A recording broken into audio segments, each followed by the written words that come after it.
Now Sweeney, Dwayne Sweeney! Sweeney's over! Can you please hand it over to your captain, Dwayne Sweeney? Welcome to Real Tales with Sweens, proudly brought to you by Fish City Hamilton.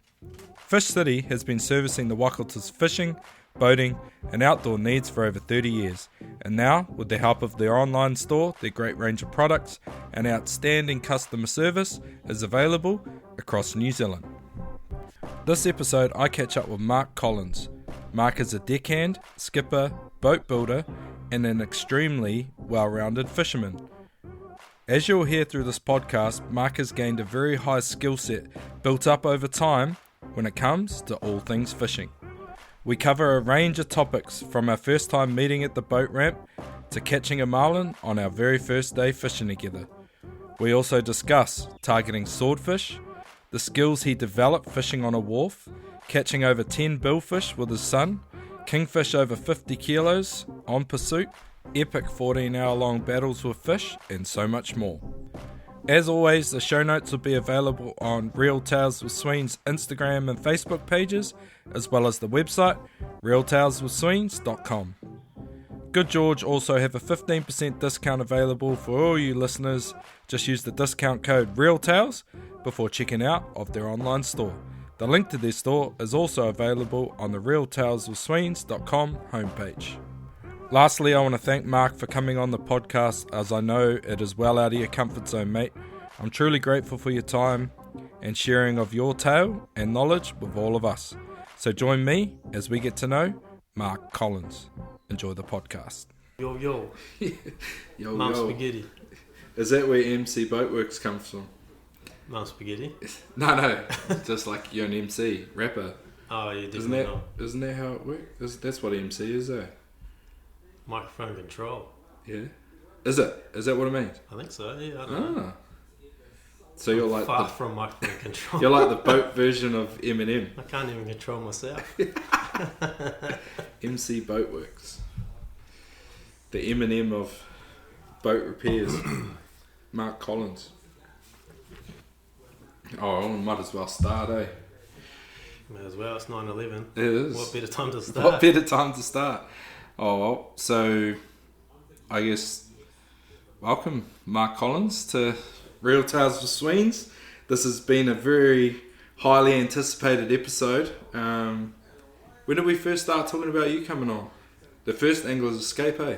Oh, it'll be 2 or 3 years ago now, surely. Yeah, maybe even 4. Was it the first Angler's Escape? I'm pretty sure I hit you up. Pretty sure. Yeah. yeah. Pretty good at hiding. Yeah, no, he's been hiding away. Well, you have been telling me for a while to come and get it. You're like, well, it's right here. Bring your questions. Come get it. Come and get it. Yeah. So I guess just a little bit of background to me and Mark.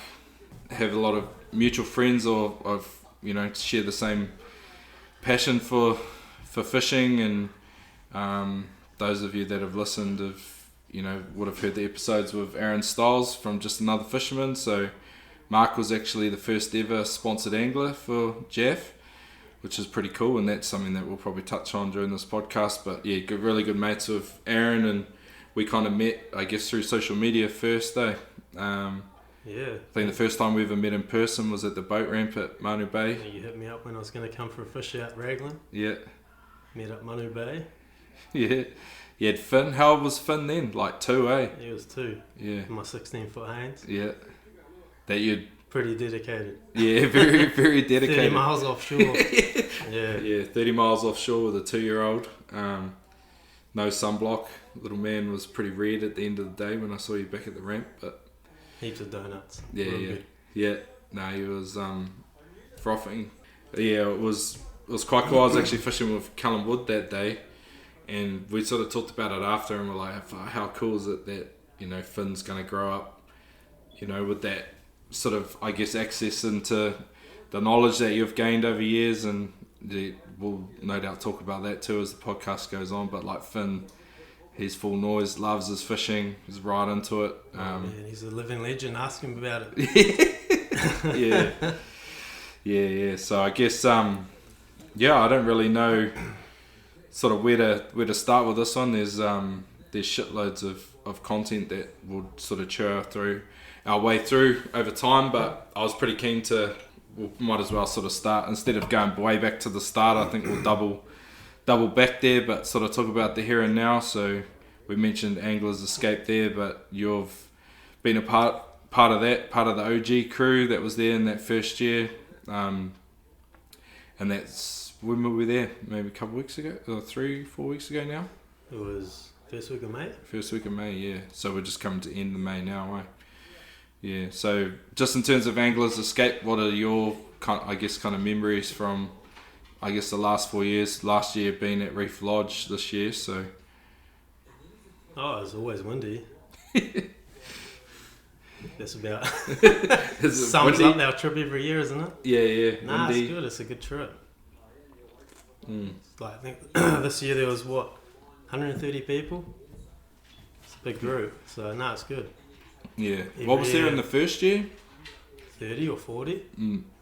So it's grown lots. It's turned from like a social group to a whole community, really. Yeah. That Az's put together. So it's definitely made it something to look forward to every year. Yeah. I think me and you both. Yeah. Me and Bergie. Bergie. My boy. Bergie. Yeah, he's going to Spent a come couple up. hours in the car. Yeah. I think that's kind of like part of it for me too, is that journey, because it is such a journey to get there. Like, how long is it here from Tauranga? About 8 hours? Yeah, just under 8. Yeah. 8 if you stop a couple of times, and about 12 if you get rear-ended. Yeah. Yeah. Do you want to talk about that? Might as well, while we're on the topic. So that was last year, because we had a bit of road trouble that year too. So Brownie's spring broken his trailer. Yeah, so I sat on the side of the road with his boat for a couple of hours, and lucky a local mechanic came and jocked the trailer up with a bit of 4x2 and got it back down to the workshop. So I sat in his workshop waiting for Brownie to get the parts from Dargaville, but you had a bit of an incident on the motorway, eh? On the way up? Yeah. Yeah, we got fully slammed by old Tiffany. Put the prop through the radiator. Good times. That's alright. It's character building. Still got there. We fished hard. You did fish hard. You won. We put the boat back together on the spot, and it was alright. It just shit happens. It was an accident. Boys still showed up on the spot. Yeah. A little bit late. Yeah, I think you still beat us there though, didn't you? Or did you come after us? Oh, we ummed and ahed because the trailer had been buckled pretty bad. And we sort of made a call to... I've been waiting for a long time for this trip, so... Yeah. We're going to go. Yeah. We were always going to get there. We just had to get the boat there, so... Yeah. Yeah, it happened. Made it work. Yeah. Could have been worse. You had a good year that year too. Took out top crew, you and Bergie. Yeah, that was just luck, I guess. We just caught good fish and had a good time. On a crippled boat. Yeah. Crippled crew. It's funny how you seem to be quite lucky though, eh? It's all luck. It's all luck. You're better be lucky than good. Hell That's yeah. what I hear. Always. Yeah, always. It's funny how you seem to be able to increase your luck though. Yeah, well... Especially you personally, I'm talking to in this scenario. Bergie's a lucky one. He's the one that catches all the big snapper and the Is he? treves. Yeah. Well, tell us about his big one this year. The snapper. Yeah. Yeah, Who got a nice snapper this year? on his drag bait. Yeah, on his drag. Yeah. Yeah, that was... Rodney Yeah, in the mate, rod it holder, eh? Was it? What was he on his TLD 15? Pulled a... what do they call them? Like a hero? One of those... It's like a slug go. Oh, Big yeah. soft bait. It's like 12 inches long. True. He puts it on. He's like, I'm going to drop this down and drag it. I was just like, you ain't going to catch shit. Like 2 minutes later, rod tips pretty much hitting the water. 20 pound snapper. Got him on. I think it would have been, it was a good fish. Yeah. It was 82 centimetres? I think it was 82 or 83. Yeah. It was the same as mine, so yeah, it must be maybe It would have 82. been 20, 22 pound. It was Yeah. a real good fish. His first 20 pounder was pretty cool. Yeah. We even cuddled. Yeah? He liked that. Shit. Shit. Oh, I'm surprised that you and Bergie haven't cuddled already. No, Nah. no, it's love-hate. Love-hate relationship. Yeah. I guess like going back to the angler's escape aspect of it, in terms of like I met Bergie there, and then I think it was probably the first time that me and you really kind of hung out, like we'd had that sort of rendezvous at Manu Bay boat ramp when I helped you launch with Finn, that we just sort of covered, but actually spending time together, you know, talking about all things life and fishing and stuff was probably where our friendship really kind of kicked into gear, was that up at Angler's Escape in that first year. And I think it's sort of been that way with a lot of guys. I think of you know, like spending time with Jordan Henson and Jimmy, his brother. It's a good place to make friends, and I like people. Like, it's just people that get along. It's real easy. Yeah, well, for the same reason. Yeah, for the same reason as that shared passion. I talked about it this year with Bryce not being there and me taking over the emceeing of the prize giving, and I said at the start, like from my professional career, it's not till you kind of finish that you realise how privileged you are to be in a situation where you spend your days with people that have the same passion and drive that you do. And it's pretty rare and pretty uncommon, I guess, in the so-called real world or the workforce, that you get to spend your time with people on the daily that are actually really passionate about what you're passionate about, because we all end up in different jobs and different, I guess, sort of social groups at different times for different reasons. We all, you know, you get married or you get a partner that's maybe not so interested in your sort of passions or interests, but when you go away to something like that, everyone's there for the same reason. Hey, it was a perfect example. As his 40th, when all the girls got together, if they start talking about fishing, I'm going home. Yeah, different groups. Nah, he sums it up perfectly with how it is. It is the escape. It's just a good way to get away from, I don't know, not get away from life, but yeah, I've got to be careful what I say because my wife will listen to this. But yeah. it is good for your health, just to cruise for 5 days and see your friends, and it's pretty much the perfect escape. And Az has put together a real good group of people, so yeah, it works. Yeah, I've talked about it before. I can't remember what podcast it was, but just you saying that kind of triggered a bit of a memory and something I said. But I remember I heard something, I can't remember what it was on, but it was somebody talking about the outdoors and about hunting and fishing and that kind of thing. And I feel like when you go away to something like that, it also makes you so much better when you come home. So it's like, yep, you go away, it's awesome chance to disconnect and, you know, just enjoy yourself and catch up with your mates and go fishing. But there's nothing like that feeling of once you've kind of filled that part of your cup up, as coming home and actually being really excited to come home and see your kids and see your wife and share, I don't know, the cool journey that you kind of had. And I'm sure Finn's hanging out to hear about how the fishing was and stuff like that as well when you get back. He'd be thriving there. Yeah. He'd love it. Yeah. Couple more years. Yeah. He'd be asking everyone all the questions, eh? Oh, he'd be in there. Yeah. He doesn't need to ask questions, he knows everything. Yeah.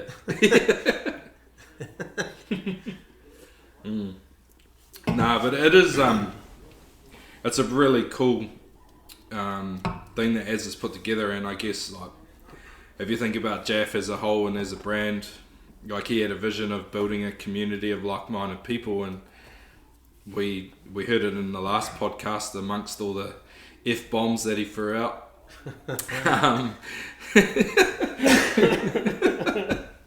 That, you know, you could hear the excitement in his voice and the passion that he had for the place he is in as a businessman, as a husband, as a father, as I guess the visionary of Jaff. Like, he was in such a good space and you could hear the excitement in his voice, and almost, and the pride as well of what he's been able to build, and that was post last year's Angler's Escape. And if we look at it, this year it was bigger and better again in terms of like more and more people there, and a bigger community of people that have come in. So yeah, well, he built that whole community. Yeah. So he's made this whole fishing game something more than just the boys going fishing. It's just us. We get to. It's a competition, I guess, but not really. The competition's very secondary to the whole thing, though. Like, it's quite interesting when you see the new people there versus the OGs that were there from the start. Yeah, we got the gentleman's hours. Yeah. The old boys starting. Yeah. Probably at like on the water at 9 or 10. Yeah. Yeah. The beer tent gets a little bit more action than the water does on some occasions. But yeah, I don't know. I think everyone goes that maybe hasn't been before, and they have this big excitement about this fishing tournament, and then they get there and they're like, oh, it's not even, after their first year, they're probably like, oh shit, it wasn't really even about the fishing. But I think that was like the same for all of us when we kind of first went. I was like, the weather, I remember looking at the weather and it was, I don't know, 30 knots southeasterly or something stupid like it is every year, or has been every year. And then I come back from there just like so happy and like mean ass fishing trip away, but we'd barely even fished, and we explored a whole bunch of new different ways to fish. Like you caught snapper in a metre of water trolling at 5 knots on a soft bait with Judah, eh? Was it Judah in the first year? Yeah, in the harbour. Yeah. Trying to catch bait. Yeah. It's a pretty cool place, man. Yeah. It doesn't happen everywhere. Nah. Especially on Tauranga Harbour. Yeah, it's amazing what I guess the fishery still produces in areas that aren't highly populated. And it only makes you wonder of like, shit, what would it have been like when, 50 years ago? Yeah, well, you can only just imagine, really. Yeah. It's never going to be the same. Nah. Population just pushing, so we just got to look after it, really. Yeah. It's a pretty, I don't know, you just got to look after a place like that. It's never going to get better if you thrash it, so how else can you put it? I don't know. Yeah. I think that's probably, even if we look at tournaments these days and how it's become, it's not so much about killing all these big fish, like the whole driving force behind the tournament is it's a catch and release tournament. You have measure mats, so it's about capturing the fish, getting a photo and letting it go. So I think even Az met with the local iwi and stuff this year, and a few of the locals before the tournament. Yeah, and they wanted to know what we're up to and why is this tournament coming here and killing all these fish, but they didn't actually realise that we don't kill them, that we actually... I don't think I killed a single fish. Nah. Maybe a carway for bait. Yeah. And that was about it. Didn't take a single snapper home, so I think most of the boys are the same way. Yeah, I think we took 2 snap. Probably maybe... So what did we do? We fished 4 days. I think we probably took a total of 6 snapper. I think we took 4 on the very first day. That became lunch the next day, and maybe the day after. We cooked them up and had fish wraps, and yeah, that was. And then we took 2 on the last day. So yeah, there's and I think if we look right across the board of everybody that was there is, pretty similar. Wow, the fishing was pretty slow. yeah, slow comparative to what we've kind of had in the past, eh? It was slow, but it wasn't dead slow. It could have got better. Yeah, there was some. It's crazy though, eh? Because it's the quality of people I guess the quality of fishermen that are there. There's some amazing fish caught, eh? Like for 3 days, especially with the weather and the conditions that we had. Like me and Bergie I don't even think, well, we might have just scraped in the top 5 with our snappers at 82 centimetres. So I don't know how many people listen to this podcast have probably had a dream of catching a 20-pound snapper. It's kind of the benchmark in New Zealand. You've never caught one, you tell me? No, I'm the legend of catching 19-pounders. Yeah. No, Yeah. I've never caught a 20-pound snapper. Yeah. So if you think of that, and then me and Bergie both catch one, that's my second 20-pounder. I caught a 20-pounder when I was 11 years old on a 2-baro Black Magic hook tied to my Penn Seaboy rod and reel. No trace, straight on the main line. Sea boy. Yeah. Fresh piece of trevally that we caught out of the burley. Just a little cube and floated down the burley trail and got a 20-pound snapper when I was 11. And then having caught another one, and then caught that one there on the first day of the tournament. But it's for those 2 fish to not even feature in the top 5. Winning fish was 89 centimetres. Yeah, off the From rocks Mike, too. yeah, off the rocks. Yeah. And then they I also... think 2 of the top fish were off the rocks, eh? Yeah, and then I think he was fishing with Tony Wood from Moocher Hunters. So Mike Knight, he got an 89, plus he got an 86. Tony got an 85, and I think they might have got another one that was in the 80s as well. So between the 2 of them in one session, they caught 4 20-pounders. One's probably touching 30. That's massive, bro. That's Yeah. so sick. Crazy. Sight fishing them too. Like the fish were up in the burley, and they were... Apparently Mike was telling me at the boat show that the big one he got, when he tossed he was sort of trying to hide against the rocks so the fish couldn't see him because they're coming right up to the burley. Wow, sick. And he threw the slab of mullet in for it to eat, and he said when it tried to eat it, it blew it out of the water and it threw it up onto the kelp where the waves were washing up, and the snapper had its head out of the water trying to grab it to pull it back off, like to Far eat it. out, no Yeah. way. Yeah. That's gangster. And that's how he caught it, yeah. And then he ended up hooking Tony in the leg when they were trying to land it. Yeah, I saw those photos. Yeah. So it's pretty. Yeah, when he was sort of explaining the story, you're like, wow, that's pretty special. It's pretty cool, man. Yeah, and they reckon there was one in the burley that dwarfed that fish that they got. Yeah, they said it was like nothing they'd ever seen before. Man, they got some good spots up there. Yeah. I'd love to go up there one day. Yeah. Fishing off the rocks would be sick. Yeah, it would be. It was They said it was really interesting because after the first day they were like fully depressed, like we've made a stupid decision, and then they had that one session that lasted about 40 minutes, and that was it. And then they pretty much pulled pin, went down to the local farmer and got the bolt cutters to cut the barb off the hook to get it out of Tony's leg. Big ones. It all sort of happened in 40 minutes or an hour, and that was all they did in terms of their fishing because they didn't fish the last day. Yeah. Oh, really? Nah. Oh, okay. Because they were at the beer tent, remember, on that second day. Oh, yeah.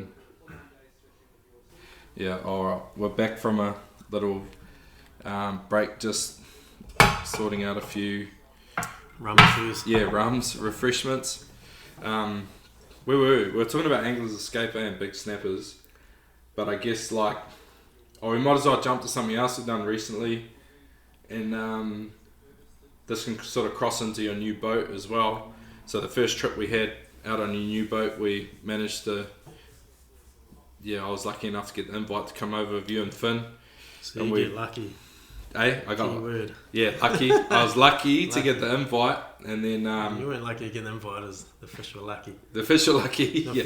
one fish was unlucky. Yeah, one fish was unlucky, but got to come over and go for a swordfish with you, and we managed to knock 2 over, which was Lucky.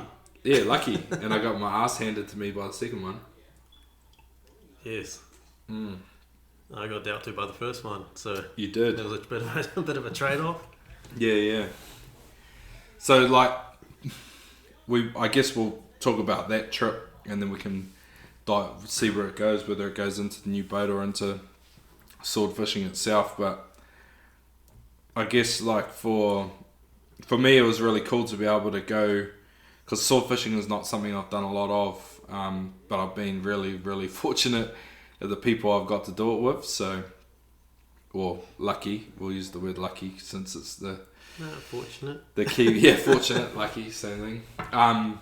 But I've got to go fishing with Tony Carpenter, obviously really good sword fisherman. Very good sword fisherman. Very, very good sword fisherman. Matt Watson. Another very good sword Yeah, fisherman. another very good one, and yourself. So I think Just lucky. Yeah, lucky. Yeah. So I guess for me, like I've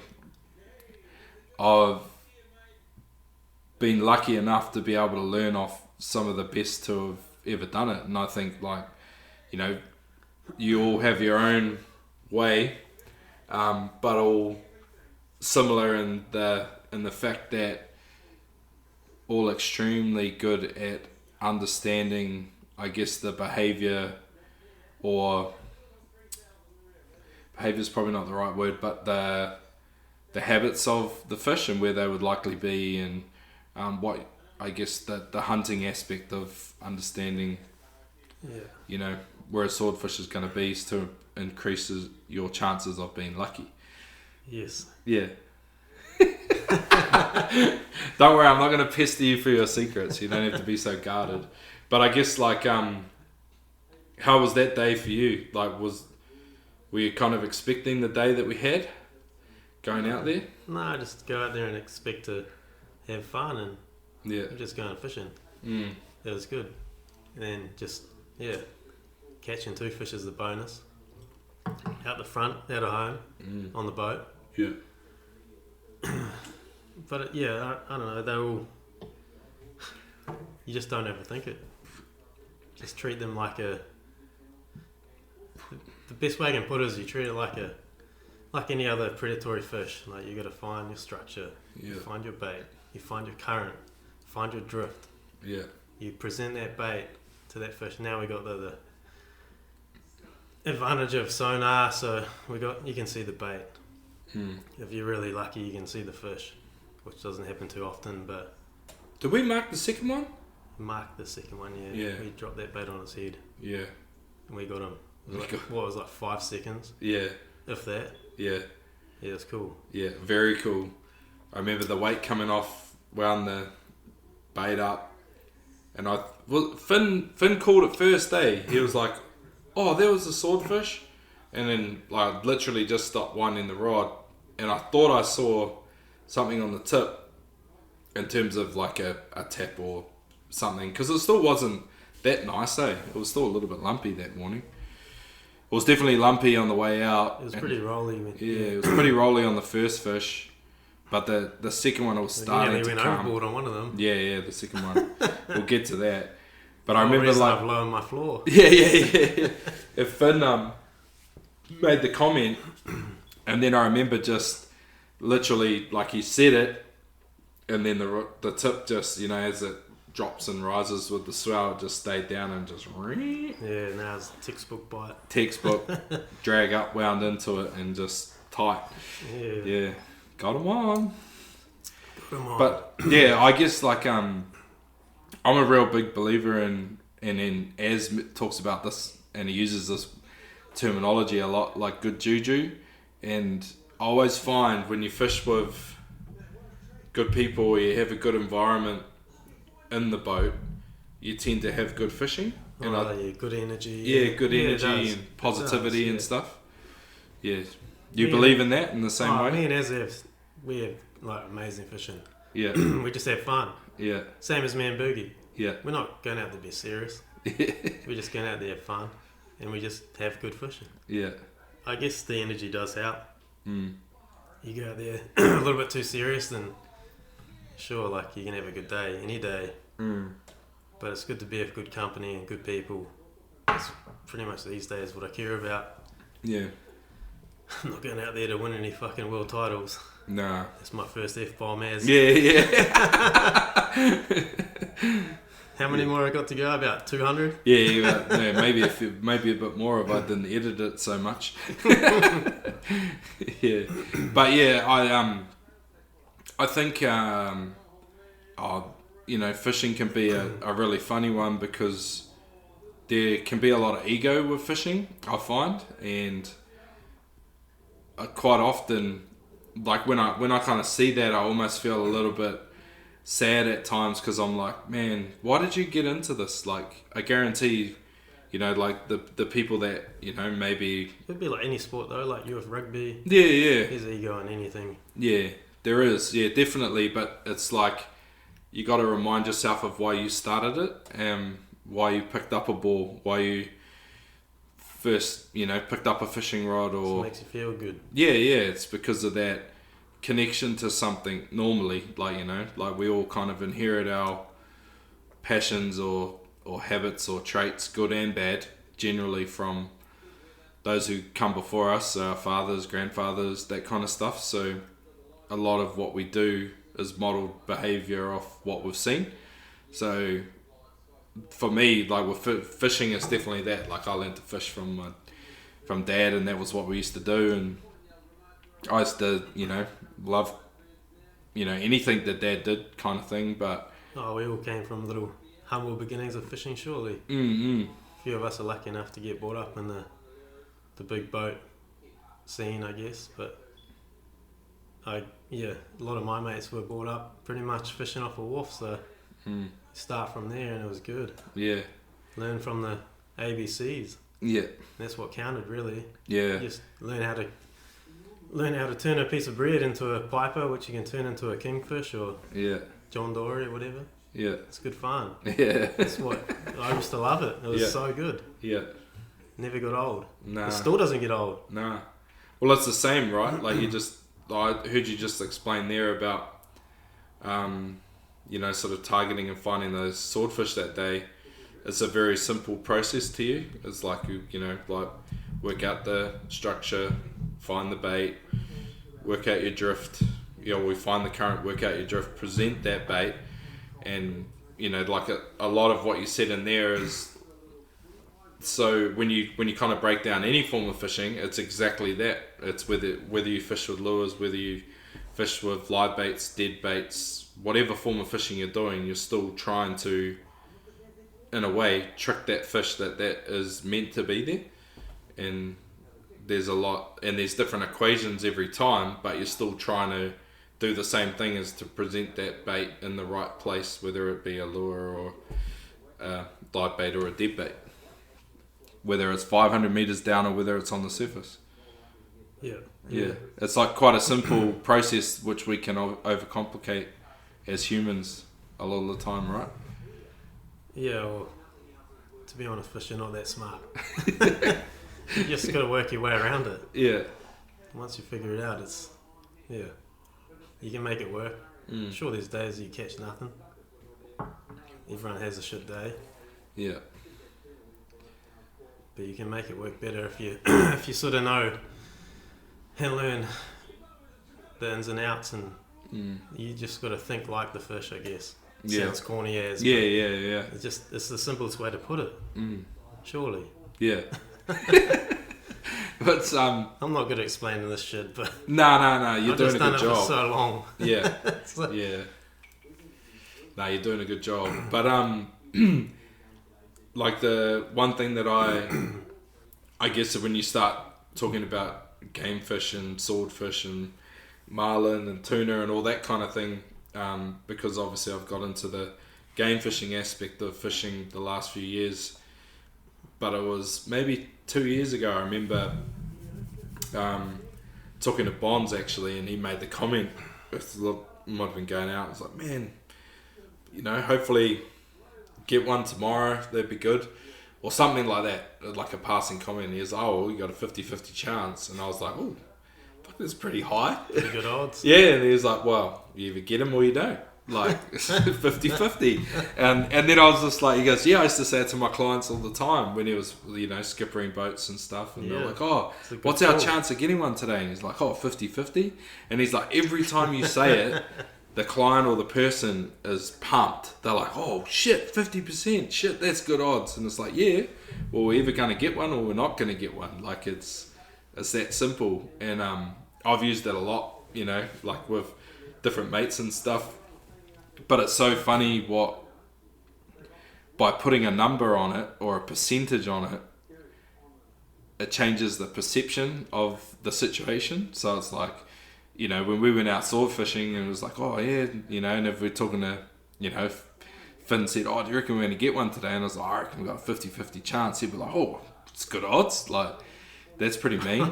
Yeah. And then we ended up getting 2. But yeah, right. He'd just say, yeah, 100% chance. Yeah. He'd be like, what? What are you talking about? One day we've missed. Yeah, where he's like, yeah, he'd be like, oh, well, you obviously haven't been fishing with my dad. We catch way more than 50%. He needs to stop that. Yeah. It's going to bite me in the ass one day. Yeah. I'll go dry for a whole season. Oh, I don't know. Or I'll break one off or something stupid. Yeah. Yeah. Nah, but it's it can often be like fishermen, like, you know, I do it, like we all do it, like can definitely overcomplicate things at times. Can for sure. I think it's more of an overthinking thing. Yeah. Definitely overthinking. Listening to the radio, it's the worst. Yeah? Oh, yeah. It's real interesting. I was talking to Luke Davis the other day at the boat show, and he was the opposite. He likes the radio. Yeah. Well, he's a good marlin fisherman, so he catches a lot of fish off the coast. Yeah. Does real well. Yeah. Catches a lot of swords too. Oh, he catches lots of everything. Yeah, yeah. He's a good fisherman. Again, like, this was actually really interesting because I was just talking to him, but I didn't realise, and this is something that I'm going to talk about a little bit here, but I got into fly fishing like 2 years ago with Campbell. He was the one that introduced me to it. I'm sure he's going to come up in this podcast a little bit, no doubt. Churn. But he got me into fly fishing, and then since I've started fly fishing, I've learned, you know, like a lot more, and it's helped me a lot with all forms of fishing, ocean as well.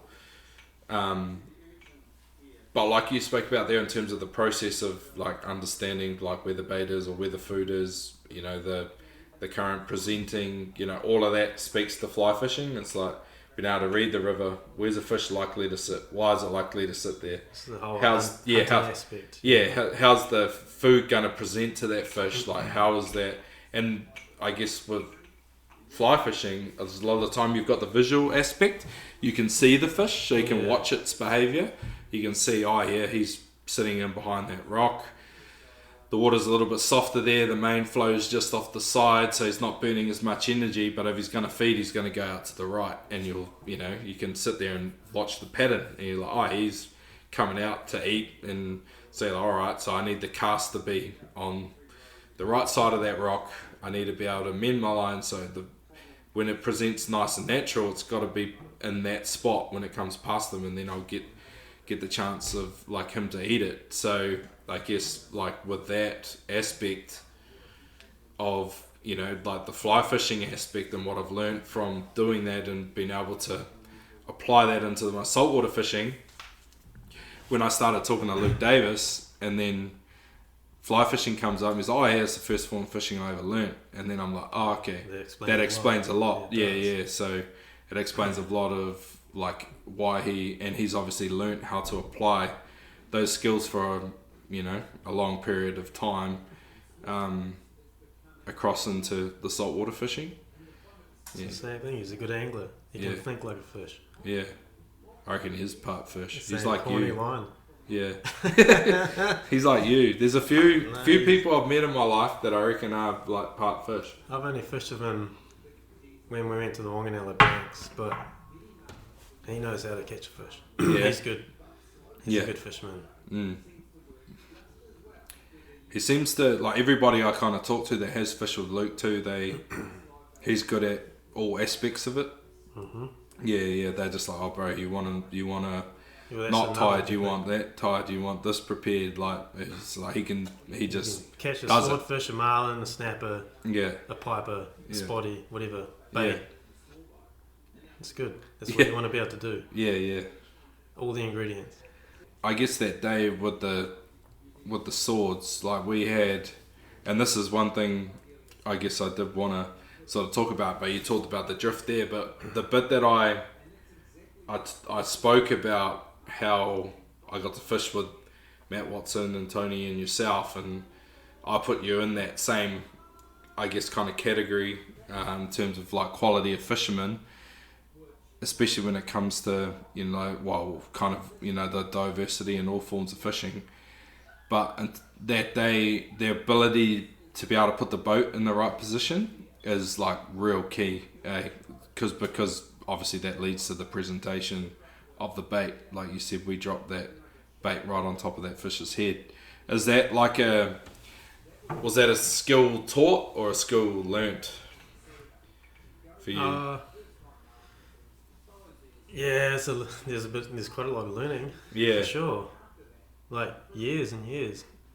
We did a lot of fishing. Be back in the 2010s. I fished with my mate Zane on the Weapon, who I guess a few of these people have probably heard about. Yeah. And he's probably A lot of people would have heard of Zane. Oh, he'd be the best fisherman I know. Yeah. By a long shot. As an angler, as a skipper, he just sort of knew the knack. Like, he just had it. And it wasn't just gifted. Like, he worked hard to get that as well. Yeah. So we did a lot of sword fishing back in the early days. I did a few days with him out to Rangatira's, Knowles. We caught quite a few thresher sharks, which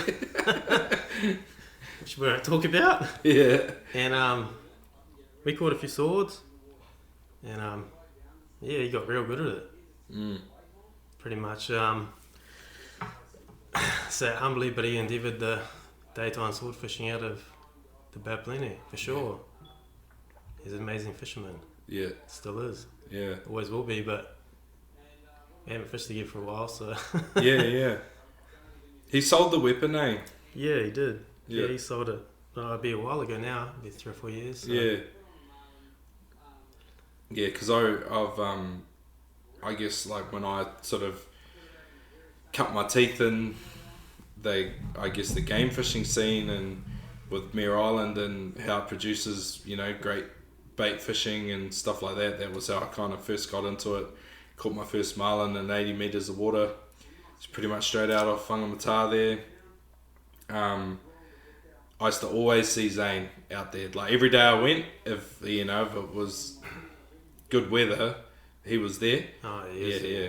And then, man, he used to catch. Like Him and Chun caught 5 marlin in a day off me. Oh, I was there. I watched that day.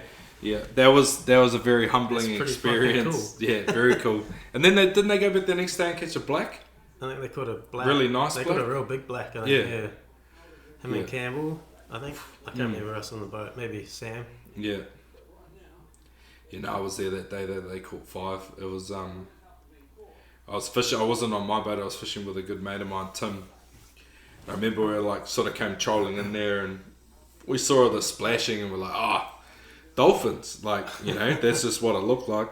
Anyway, we're trolling along, and then we're sort of coming through the area, and I was like, oh, that's that boat, the Weapon. And I was just like, it's going backwards. No, they weren't going backwards at that stage, but I was sort of like, and they were bait fishing. I could tell they were bait fishing. So I was like, if they're there, there must be marlin here. And then I remember we drove into this pod of dolphins, what we thought were dolphins. Pod of marlin. And then my mate pulled the boat out of gear and just stopped the boat. And he comes walking out, and I'm looking around. I'm like, oh my God, these are all marlin. And there was I don't know how many, a lot. Is if anyone's been out, fishing off the Bay of Plenty or Coromandel, and you see the big pods of dolphins, and sometimes there's 100, sometimes there's 200. That's what it looked like, but they weren't dolphins. And then I spun around, and he'd pulled the boat out of gear, and we had pretty sure 2 marlin on every single lure, trying to chasing them. He stopped the boat, and they all turned off and went, see you later. Didn't touch anything. And he's like, what are these dolphins eating? I was like, they're not dolphins. And then, anyway, we ended up trolling around, and we were both extremely hungover. I'd been at a good mate of mine, Norm Stag, the day before, and he'd been at some work do or something, and we were not in a good state.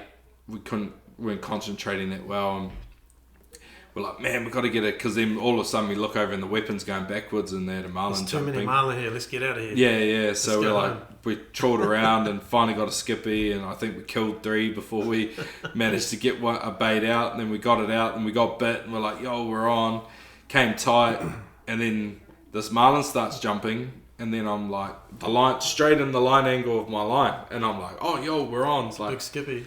and then my mate's like trying to put me in the harness, and I'm like, no, I don't think that's our fish. And he's like, what?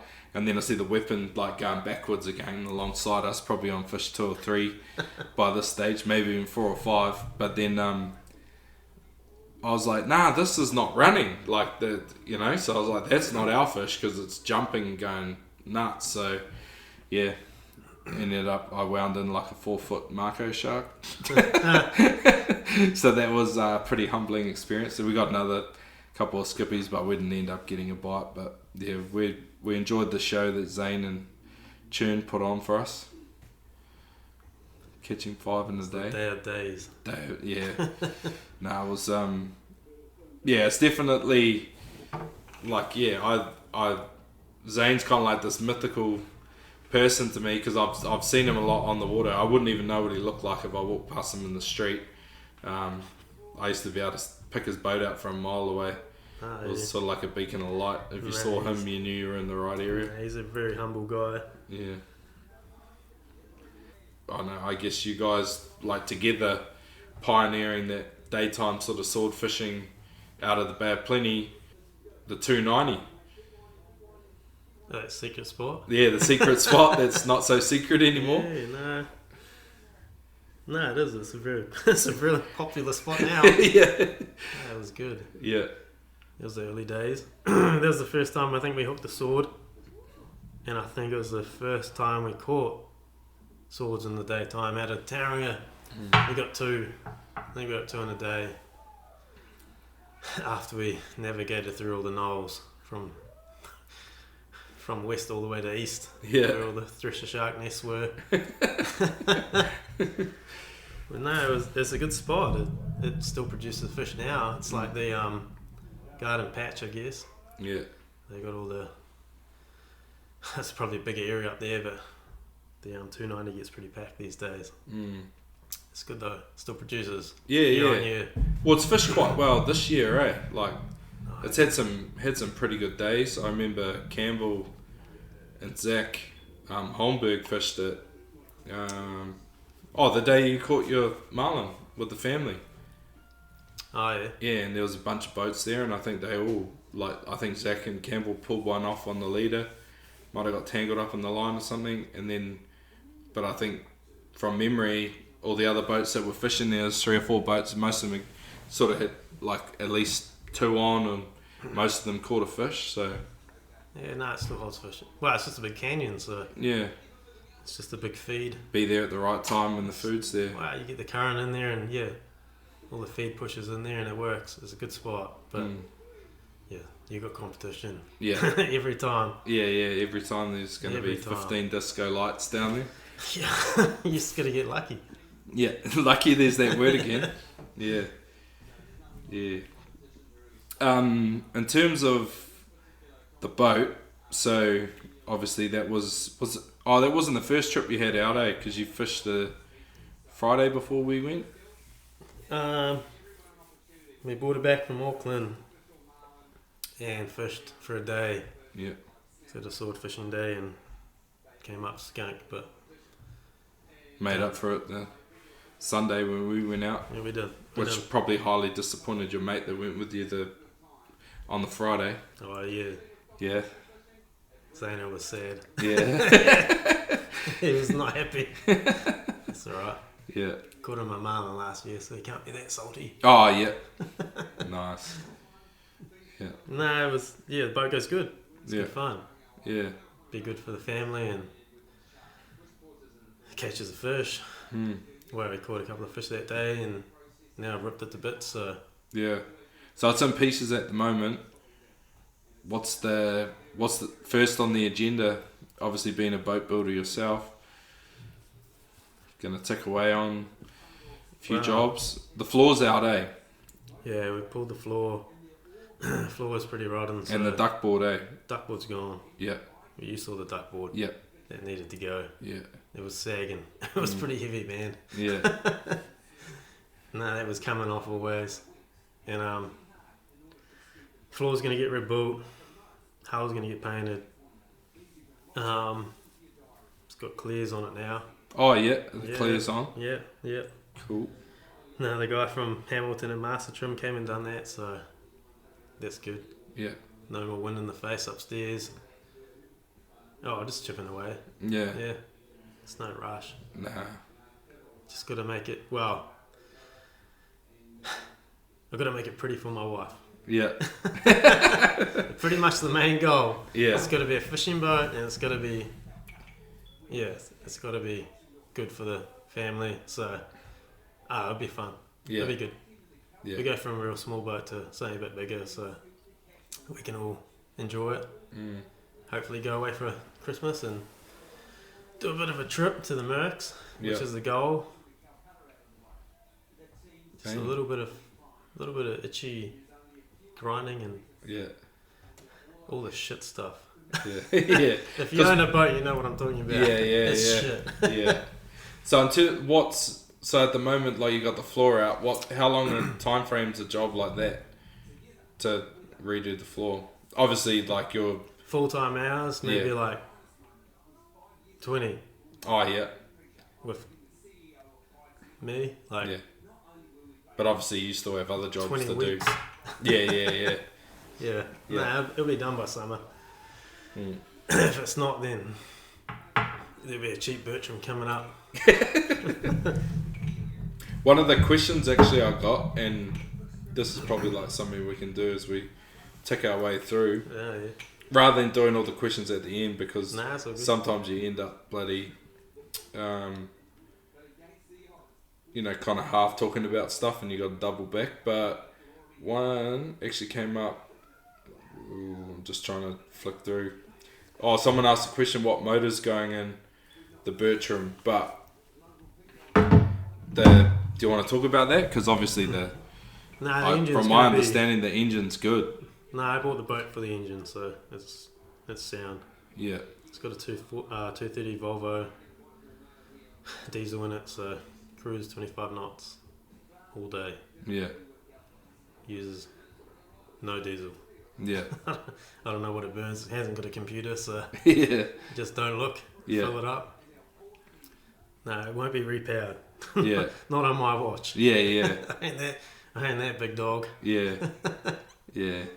But it's I guess it's kind of a pretty cool thing when you can buy a boat and the guy had like every single receipt across the last 9 years or whatever it was. Yeah. Gives you a pretty good peace of mind that the boat's in a good state. Yeah. Last guy had it for like 10 years, and then before that it was in survey. Mm-hmm. So it's been looked after. It's good. Yeah. It ticked all the boxes for me. Everything else was cosmetics, so. And that's your industry. Yeah, well, it's just it's what you time. do. Yeah. It's all just time. Yeah. And lots of money. Yeah, time and money. And how we get there. Lord, while we're on the question things, let's flick through a few of them, because there's a few in here we kind of, I guess, touched on swords already, so I'll go through the sword questions. So No marks. No marks. There's none of that. Here's one. What's the most important for swords? Bait, area, depth, or rigs? Of all of the above, list them from 1 to 4. So, what have we got there? Bait, area, depth, or rigs? Rigs would be number 4. Rigs number 4.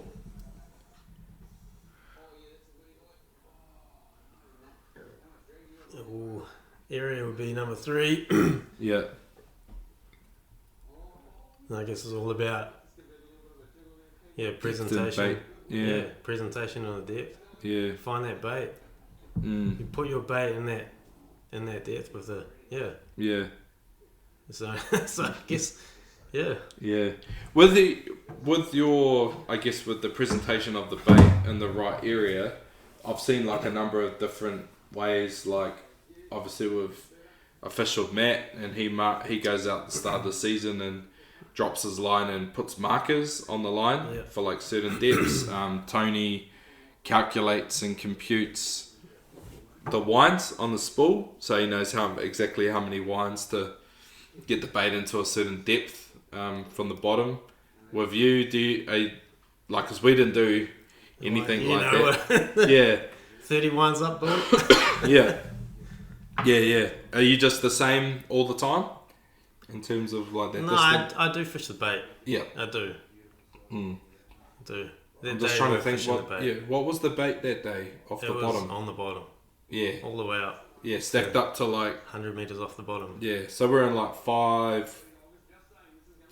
odd meters, eh? It was like 550, yeah. Yeah, 550. No, it was wound up off the bottom in the middle of that bait school. Yeah.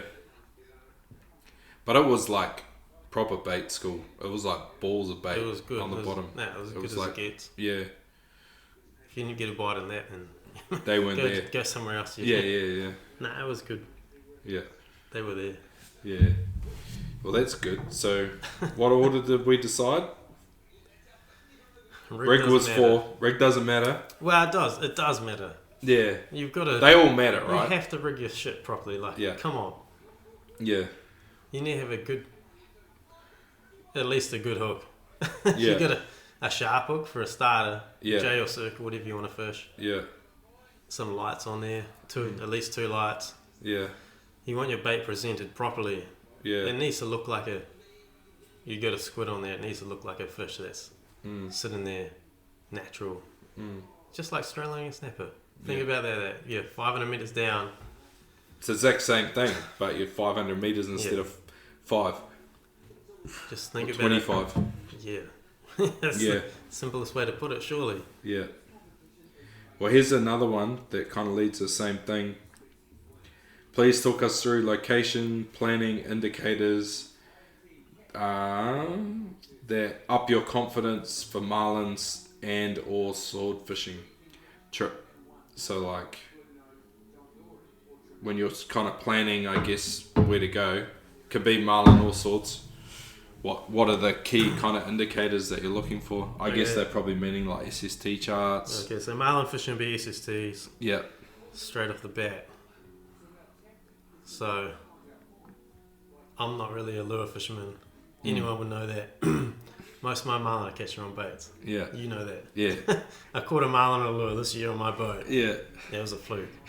Lucky. Lucky. Only because you told me to come there. Yeah. Well, it's good intel. Yeah.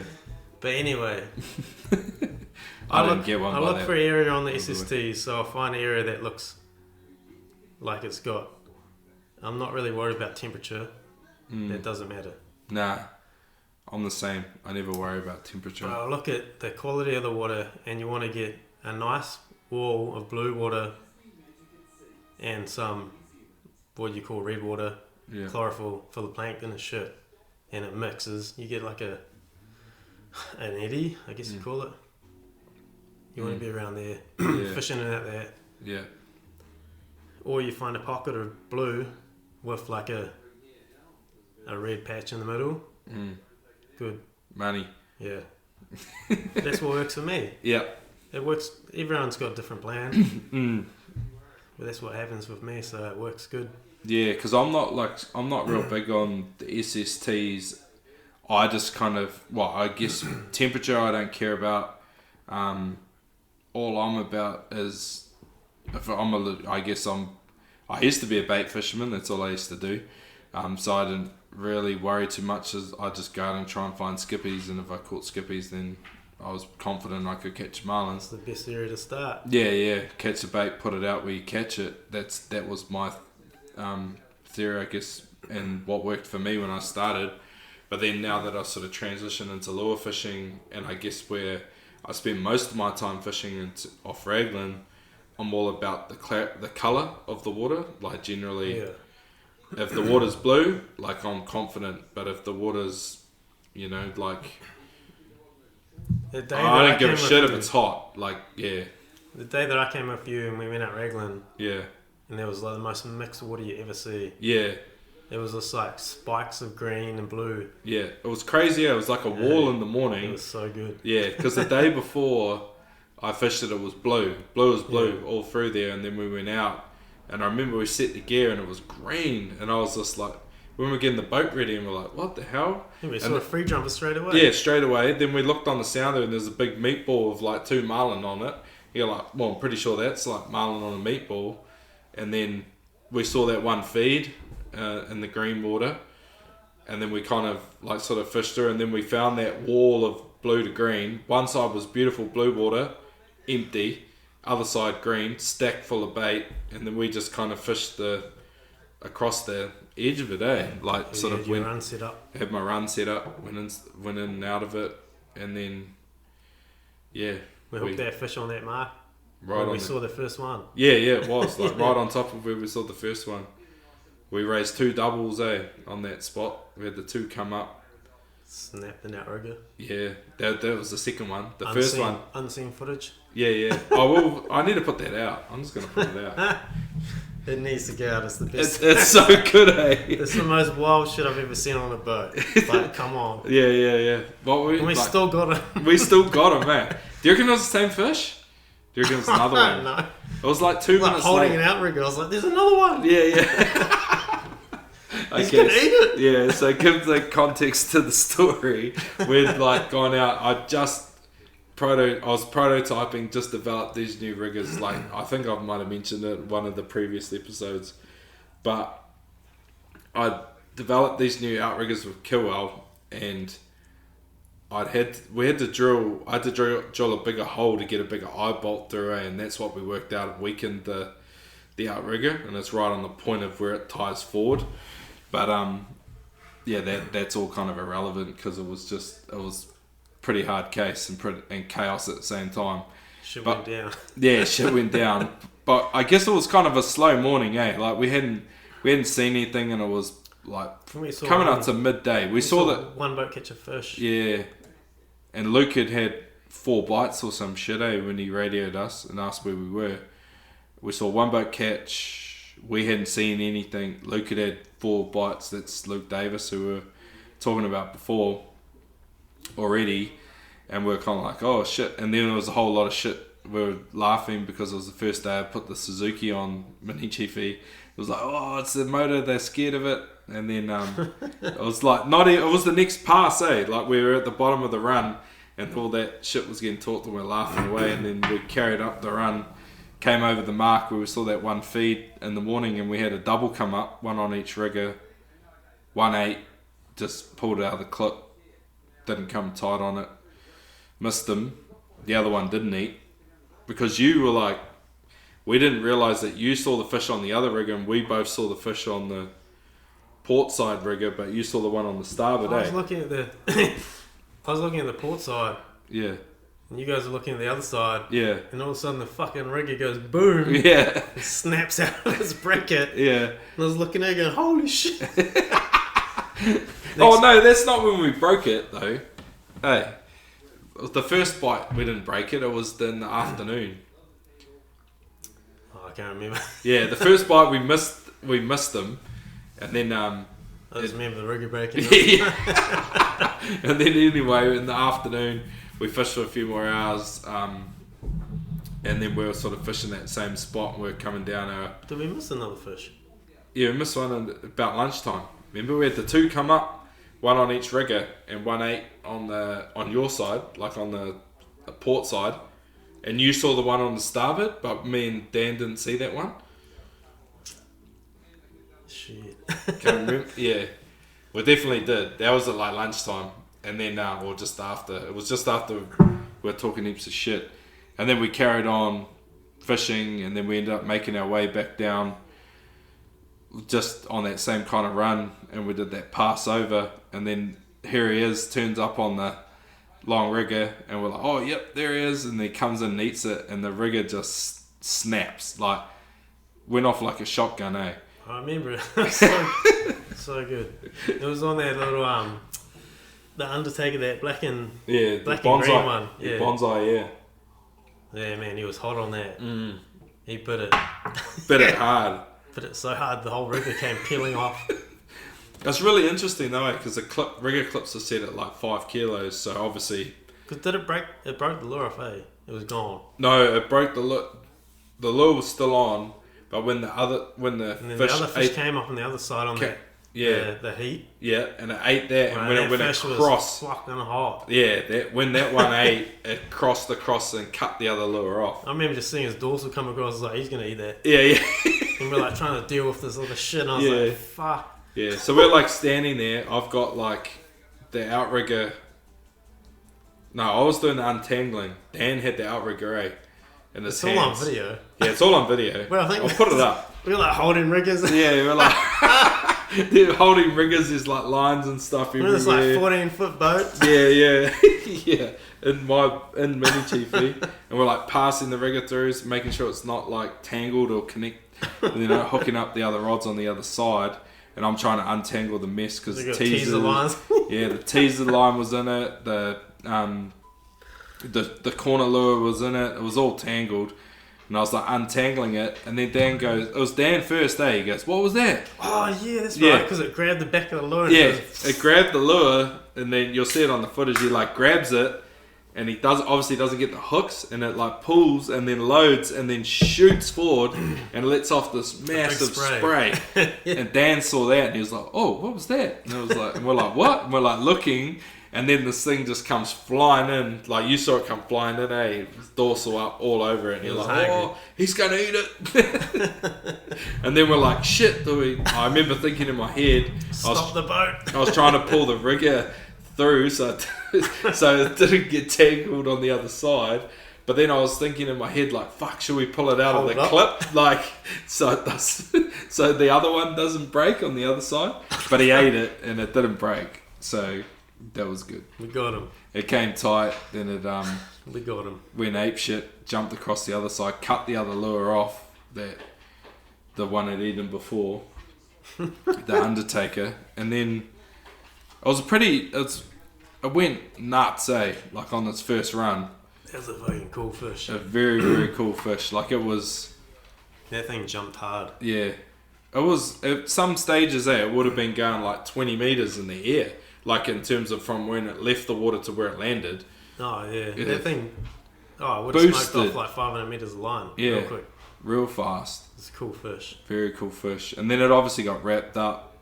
Because when we got it up, it was hooked in the... We caught him by the skin. By the skin, Light gauge hook in the side of its body. And when we wound it up... Remember it was spinning, Like coming up, like spinning around slowly on its side. It was hooked in... What was it like? Hooked in the middle. Yeah. By the skin. By the skin. Yeah. Yeah. It was pretty crazy. Max drag. Yeah, max drag. Fingers on the spool, low gear. Granny... Remember we had Dan in granny gear trying to lift it? Yeah. Wound it up sideways. I was like... It was a good fish too. Yeah, it was a nice one. But it was a real weird, kind of interesting fight, because do you remember when we got to kind of like a stalemate and we're going round on top of it and we're like, oh, it's obviously tail wrapped or dead or something, and we started trying to pump it up. Pulled out. Yeah, and remember Dan like lost all weight, like, and he's like, oh, it's gone, and then it loaded up again, and that must have been when we jagged it in the side, So all the weight must have come off the hooks, came out of it, because we had it wrapped up. And then when it unrolled, he must have hooked it in the side, and then, yeah. Lucky. Lucky. We were meant to catch that one. Lucky day. That was payback for breaking the rigger. Expensive day. It was an expensive day. Oh, fully those riggers were like full carbon fibre too. They weren't cheap. Lucky you know a guy that makes I know a guy. But yeah, no, that was actually, was that the first time we ever fished together? Was it? I think so. Yeah. Probably is. Yeah, it was. I think I drove over from Tauranga and jumped on the boat. Yeah. That was when the road was closed too, Well, I just remember we were punching out there. Oh yeah, it wasn't a nice... It was a shit ride out, fucking wet. Yeah. That's my second F-bomb as. Yeah. Yeah. No, it was a shit ride out. It was weird. It was real wet. I don't know how you got gypped and had to sit on the chili bin either. Yeah, I was sitting down the back and the chili bin, every wave was... Yeah. That should have been Dan, by the way. That's right, as it looked after me, I got my wet weathers on. Yeah, that's right. Had your Jaff wet weathers, good to go. It was a beautiful day though once we got out there. It was good when we stopped going 20 knots. Mm. But for 30 miles, Yeah, it's a long run, I eh? was like, shit, I just might have been better off staying in bed. Yeah. But then you wouldn't have the excitement of a broken outrigger and Yeah, it made everything a else good, that happened. it made a good story. It did make a great Yeah, it story. was a good story. Yeah. It was a good day. It was good fun. Yeah. I think it was the first marlin I caught on the West Coast. Oh, yeah. Well, been part of. Yeah. I didn't catch it, but I was there. Yeah. But I guess that's like one part of it too, though. That like people always talk about marlin fishing, and people that don't marlin fish, they're like, "Oh, how many have you caught?" But they don't understand that it's not the winding it in that's the catching. There's like everyone does play a part that's on the boat. As an angler or as a captain. Yeah.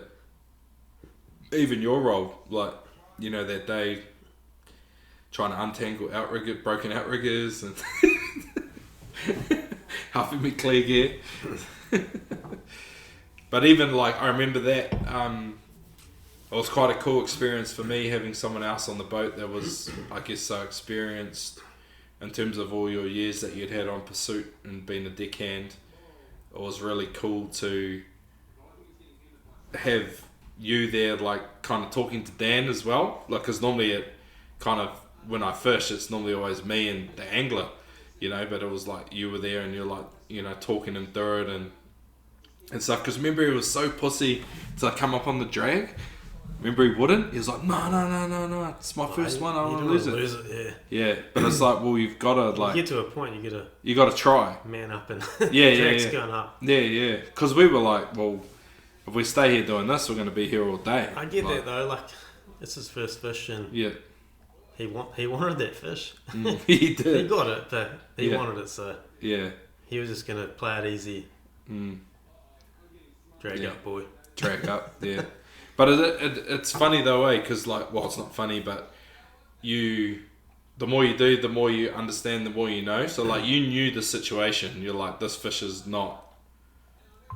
It's not acting. Its behaviour's not that of a fish that's alive. We couldn't change the angle on him. We couldn't lift him. It was like, this fish is foul hooked or tower. Yeah. We're like, it's tower whacked. Pretty, you know. We're like, oh, it's dead. You know. That was my kind of thinking. I was like, this thing is. I kind of was driving around trying to create angle, trying to, you know, put more drag on it, trying to change its behaviour, and it just did nothing. So I was like, oh, we're pretty much winding in a dead weight. And in the end, we just dead boated it, granny gear, fingers on the spool, sunset, and he like pumped it up, and it came up sideways, hooked in the skin. You got to figure that out real fast. Yeah. All your fish is going to be in the mud. Yeah. Well, I think like that aspect of it too is like Bonds talks about, even with the light gauge hooks. He's like, you got to fish without fear. So I was like, as soon as you kind of notice something like that, you just got to go, okay, this is what's happening.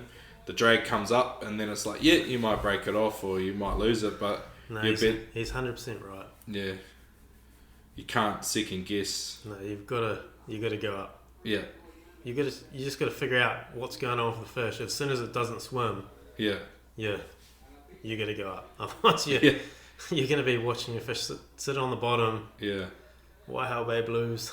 Yeah, that happens a lot down there. Yeah, it does. Yeah. But just get on top of them. Yeah. Don't be scared of putting the drag up. 37 kilo line, man. You put a whole lot of hurt on it. Crank it up. Yeah. Pretty sure it'll flick you over the side of the boat before you break it off. Like me on that swordfish. Yeah. We didn't actually talk about that. You're a pretty big unit, so yeah. Seeing you start seesawing on the side of my gun, I was like, ooh. Well, we'll double back to that actually. Beat up by a sword. Well, the first fished out to you on the gaff, because it came up. It was my fault. Yeah. It came up. It was supposed to go home. It just swam up, eh? It just swam all the way to the surface, thrashed around. Like, oh, yeah, it's good size. It made a mistake. Yeah, we made the call. We're like, yep, take that one home. I want to take that fish, so. Yeah. And then we got to it, and I thought, oh, maybe it's, you know, like gut hooked or whatever. And that's why, and it's buggered. But then we got over and it rolled over on its side and was hooked perfectly in the corner of the mouth. And I was like, no, I don't think this thing's going to go quietly. And it didn't. No, you put the gaff in it and went ape shit. But it was quite humorous. Like, it was an interesting. We would have spent longer on the gaff than we did on the rod. Hey, without a doubt. Yeah, it was real humorous. Yeah. Well, not for you, Seen but the scratches on the side of my boat. yeah. Post it was humorous, but I remember trying to lasso its bill. Then I remember trying to put the rope around its tail. So I finally got a lasso over its bill. It didn't like that. Went ape shit again. Then we got to half hitch it. And it was hard enough lassoing it, let alone half hitching it. Then we eventually got a half hitch over its bill. Its bill hit me in the hat. Nearly got me in the head. Well, I only had a fixed head gaff, that little kingy gaff, That's right. and my little bait knife. That's right. Yeah, that was the ninja bit at the end. But I remember trying to put the rope around its tail, and I was like over the side of the boat, hanging over, trying to get this rope around its tail, and it's like full. I thought it was like a 40 kilo fish.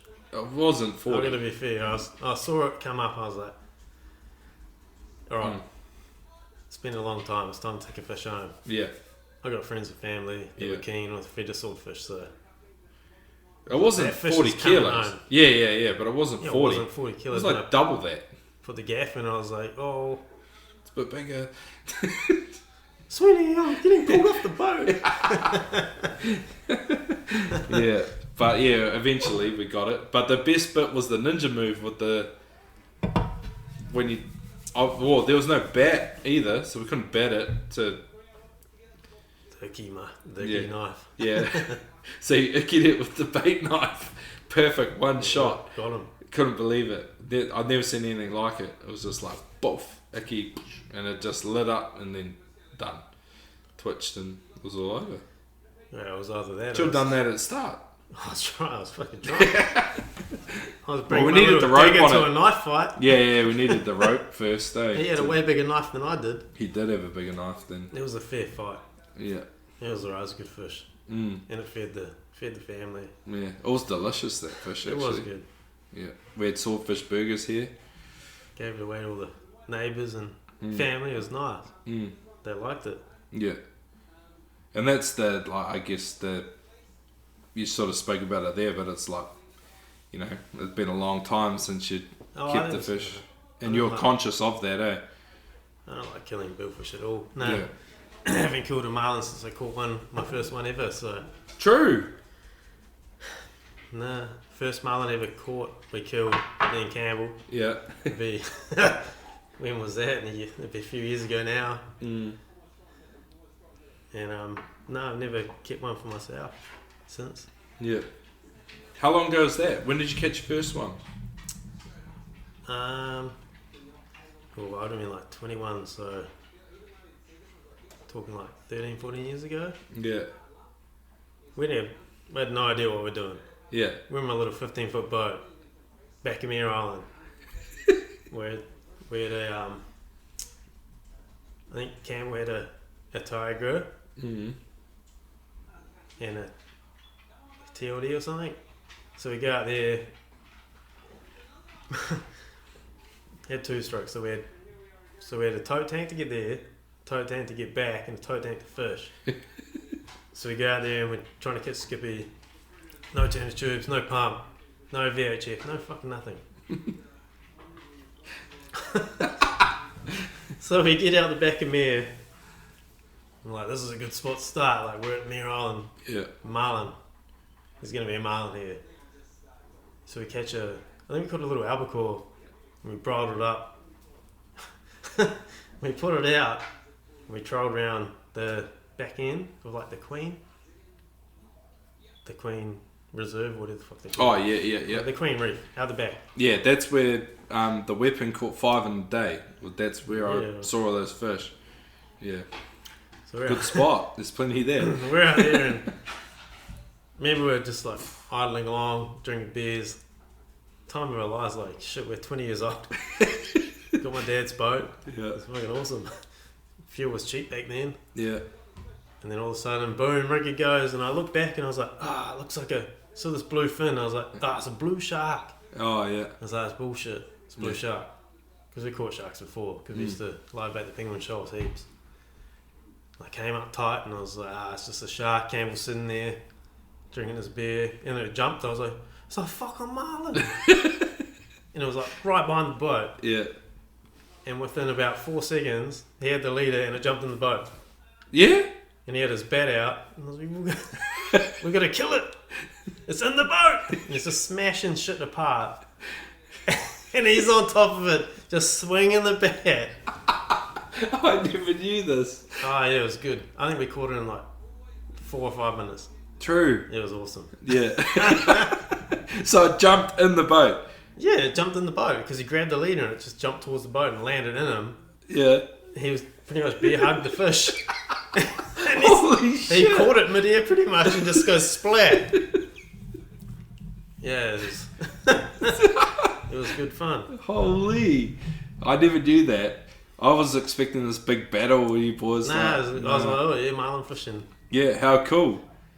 Far out. Our skippy fought harder than that. Yeah.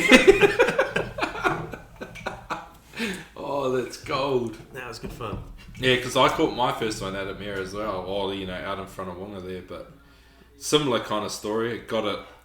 I thought it was a shark when we got bit, and the guests have fucking probably heard this story before too. But got bit, ended up coming tight, and then I thought it was gone because did the old nod slack line. They jumped right at the back of the boat, and while I was winding up what I thought was, a line with no hook on it, because it was all slack, and then all of a sudden the fish jumped back of the boat, went ape shit, and then we caught it. But similar kind of thing at the boat, talk about Campbell bear hugging that. But I had it up, and my mate Carl that I was with, big Māori fella, he pulled it up. We had it up alongside the boat, and I was like, "Oh, once you get it here, bro, just grab its bill, and then I'll grab the gaff." And I remember I unhooked from the harness, turned around to grab the gaff on the other side of the boat, and the boat started rocking hard out. And I turn around, and he's got his the bill under his arm, and I got him, boss. Yeah, he's pulling it over the side of my fucking 14-foot boat, and it's on the side like a salmon, kicking, trying to obviously get back in the water, and it's just full on jumping off the side of the gunnel, yeah. And then I turn around, I was like, "What the fuck are you doing?" And he's like, "It's gonna get away, G. Come here." And I was like, no, put it back in the water. Here's the bat. Yeah, pushed it back in the held it in the water, and then I just grabbed the gaff and put the gaff in it. But yeah, it was unnecessary, just pulling the boat. Yeah. Put it back in. Well, just let it jump, just let it jump in. But I just remember thinking, I was like, we can't pull this thing in the boat while it's alive. It's gonna destroy everything in the boat and sink us. Yeah. That was my thinking and theory behind it all. But I didn't realise that your fish jumped in the boat and Churn just tackled it mid-air.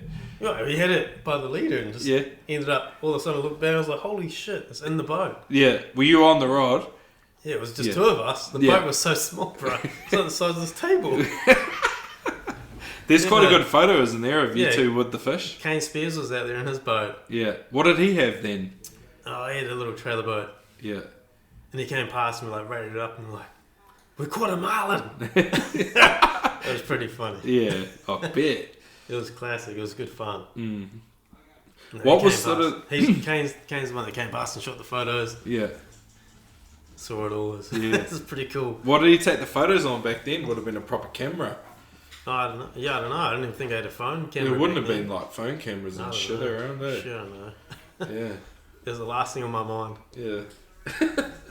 We just started smashing piss as soon as it was on the boat. Yeah. We are the greatest fishermen in Mare Island. Oh, that's so good. So good. Talking about humble beginnings, what's the name of the wharf you grew up fishing? Salisbury Wharf. Wharf, yeah. I had a few questions pop up about that. Oh, yeah. In terms of your days down there. But I remember the first ever Anglers Escape, we were sitting talking and you're telling me these stories about how you used to go down to that wharf and you had your hand lines and you'd feed it through the fence, so then you could have sort of multiple baits out to catch kingies or John Dory's, little live baits and stuff. And you said, I was mean, you'd just be sitting there fishing for spotties or whatever down the other end of the wharf But you knew if you got a fish on, because the hand line would go flying into the fence or into the side of the wharf. Like, what was it like, you know, in terms of like the humble beginnings? What were all those kind of learnings that you got back in those days down at the wharf, and who'd you do it with? It was pretty much every school holidays. We'd just go down there. Like the two-week holiday. Me and the boys, which was pretty much Mitch, Zane, maybe a couple of other boys, maybe Campbell come down. And we'd just fish there every single day. Yeah. No matter what the weather was doing, it was good fun. And we pretty much had the wharf on lockdown. Yeah. We had every rod holder. Like people would come down, they just could not get their rod and holder. Yeah. But yeah, we'd get a burley off the end. You catch a bait, and we get hand lines, and you get like a fence, like the chicken mesh fence, like a cow fence, whatever they call it, with a cow wire. Oh yeah. Number 8 fence, whatever they call it. Yeah. So you could. It's kind of like a checker kind of pattern. Yeah. Wire, eh? So with little like diamonds in it. Yeah. Like little, So we figured out we could put our hand lines through. You put your singer like a ledge rig. Yep. Through the fence. Pull it over, hook your bait on, throw it out, and you'd lock it off with like a half inch on your hand line. Yeah. And then drop it on the ground. So when you got bit, you'd watch your hand line come up and just go boom. So when the hand line hit the fence, it would set the hook. Oh yeah, because it would come tight. So you John Dory on. Yeah. If you got a good kingy. Yeah. Oh, gone. She gone. Yeah. Just but, snap it. Like most of them were John Dory's, but you get the odd like stingray or kingy come up and should be gone. But we caught some big stingrays too. Yeah. Yeah. On the hand lines. Mainly on rods. Oh yeah. Stingrays are just hand lines that get pulled through the fence. Oh yeah. Just be gone, but. Remember Zane catching a big dog stingray, massive. You just park up. Yeah. You do the old ting ting ting. Yeah. And then swim around a little bit more. Ting ting ting. What do you play the guitar? Oh yeah. Apparently it tickled their nose. Really? Yeah. Well, all the old surf guys down there, you just twang the line. Yeah. So what's that? If you've got one on, you twang the line. Because the stingray would just park up and stop. Oh yeah. So you knew pretty quick. Yeah. You're like, oh yeah, that's a stingray I've hooked. Yeah. And you just play the guitar on the line. That's what they called it, play the guitar. True. And then the stingray would... Apparently it tickles their nose. Yeah. And then they'd carry on swimming. No, it just pissed them off, I think. Oh yeah. It's like if you're having a sleep and someone goes dong. Yeah. Right on your nose. Yeah. Yeah. Oh, I've never heard that before. It's a long time ago. Yeah. Pretty gullible back then. Yeah. Still am. Yeah. So yeah, when you were down on the wharf, you go down like you said in all weather. I remember I was talking to Mitch Tumbles up at Anglers Escape. That great, there it is, mentioned again. But he was talking about you used to make like little shelters out of like tarpaulins at the end of the wharf, so you could sit down there in the rain and any weather you were there. Yeah. Yeah. Put the tarpaulin down over the fence. Yeah. We get like the prevailing sort of nor'westerlies and Yeah. sou'westerlies down there, so it was pretty much all through the sort of later months of the year. Yeah. Be there every day. Every day. Never miss. Never We miss. learn how to catch squid. Yeah. All that shit. Oh, true. Yeah, we used to catch heaps of squid. True. Yeah, big squids. The broad squids. Yeah. Like in the daytime or nighttime? Daytime. Daytime? Yep. Shit. Did you have to use squid jigs for that? Well, another good story. Yeah. So we didn't know what was eating our baits, so we'd put out our hand lines, Yeah. and they get these bites in them, like a squid bite. Yeah, yeah. But back then we didn't But know you there's would- no no. such thing as a squid in the harbour. Yeah. So we do that, and then I think we caught one on a ledge rig or something happened. Yeah. We're like, oh, there's squids here. So Zane made a squid jig. Made one? He made a squid jig out of a bright. It was a bright yellow pen, Yeah. and because he was good at fly fishing, Yeah. he strapped a whole lot of fly hooks to it, He yeah. he caught a squid like that day. True. Like, oh shit, there's heaps of squid here. Yeah. Was he just catching heaps of them? Or Yes, like he on slayed his them. homemade pen? On his little bright yellow squid pen. How did he know that would work? Had he seen a squid jig before, or did he just think like, oh, I'll just... I don't know, man. Yeah. He just did it. Yeah. And it worked. It was good. How old were you when he worked that out? Oh, man. We would have been like 13, 12. Far out. Probably like not even before college. Even younger. Yeah. I wouldn't even know how to do that now. Or like to think of that. So it speaks to, I guess, how you said about him being the best fisherman you know. Oh, yeah. Very good. Yeah. Do you have like a most memorable catch from down there on the wharf? Oh, not really. It was a long time ago. Yeah. We caught lots of johnnies. We had days we caught like 6 or 7 in a day. Oh, that's pretty mean. But other than that, it was, Yeah. How deep is it down at that wharf? I don't know, really like 4 metres, Oh, yeah. if that. Yeah. I went snorkeling there and it was pretty shallow. Yeah. It's just the one that's like under the mount. Oh, not under the mount, like where the tugboats are. Yeah. Oh, is that the wharf? Yeah. Oh, Great okay. fishing. It's different now. I Yeah. took Finn there, maybe 6 months ago. Yeah. We caught pipers and put out live baits and catch shit. Yeah. There's Johnnies aren't there there's a anymore. whole lot of drunk homeless people there. I was like, it's not the same. Yeah. So yeah, I don't know. Was that a bit of a mission to get there back in the day from where you lived? Like No, the bike gang crews down there? nah. I just asked. It was good for my parents. I was like, Yeah. I just want to go fishing all day. Yeah. So sweet. They drop me off in the morning. It's the dream. Yeah. Imagine your kid saying that. Yeah. Easy babysitting. Yeah. Hey, like, have fun down the wharf. No food. No nothing. Yeah. It was good. Yeah. It was good fun. Good times. It's funny how you don't need to eat if you're like occupied and busy though, eh? Like, Didn't even matter. especially if you when you're a kid, like you just when you're like focused on stuff and active and like doing things, you tend to everything else kind of doesn't matter. Sometimes we catch a John Dory, Yeah. and there was a fish and chip shop down the mount, and we'd run it into town, Yeah. and they'd cook it for us. It True. was like $1 Yeah. to cook the fish. We'd fillet it on the wharf. Yeah. I think it was like $1. Yeah. We'd go fillet it, and we'd get like a scuba chips was like $1 back then as well. Yeah. Yeah. How good was that back Run in the back day? to the Eh? wharf, and pretty much just fed on chips Yeah. all summer. Yeah. It was sick. Yeah. It's like the Steinlager diet. Except you just didn't put on weight when you were a kid. Eh? You see a little bit way before starting like a diet. True. Do you catch many kingies on the handline? You land any, or just get dusted? Didn't catch many kingies there. Like a few rats, I guess. Yeah. I remember seeing a few people catch kingies, but nothing big. We saw lots of big ones. Oh yeah. I remember seeing a few real big ones. Yeah.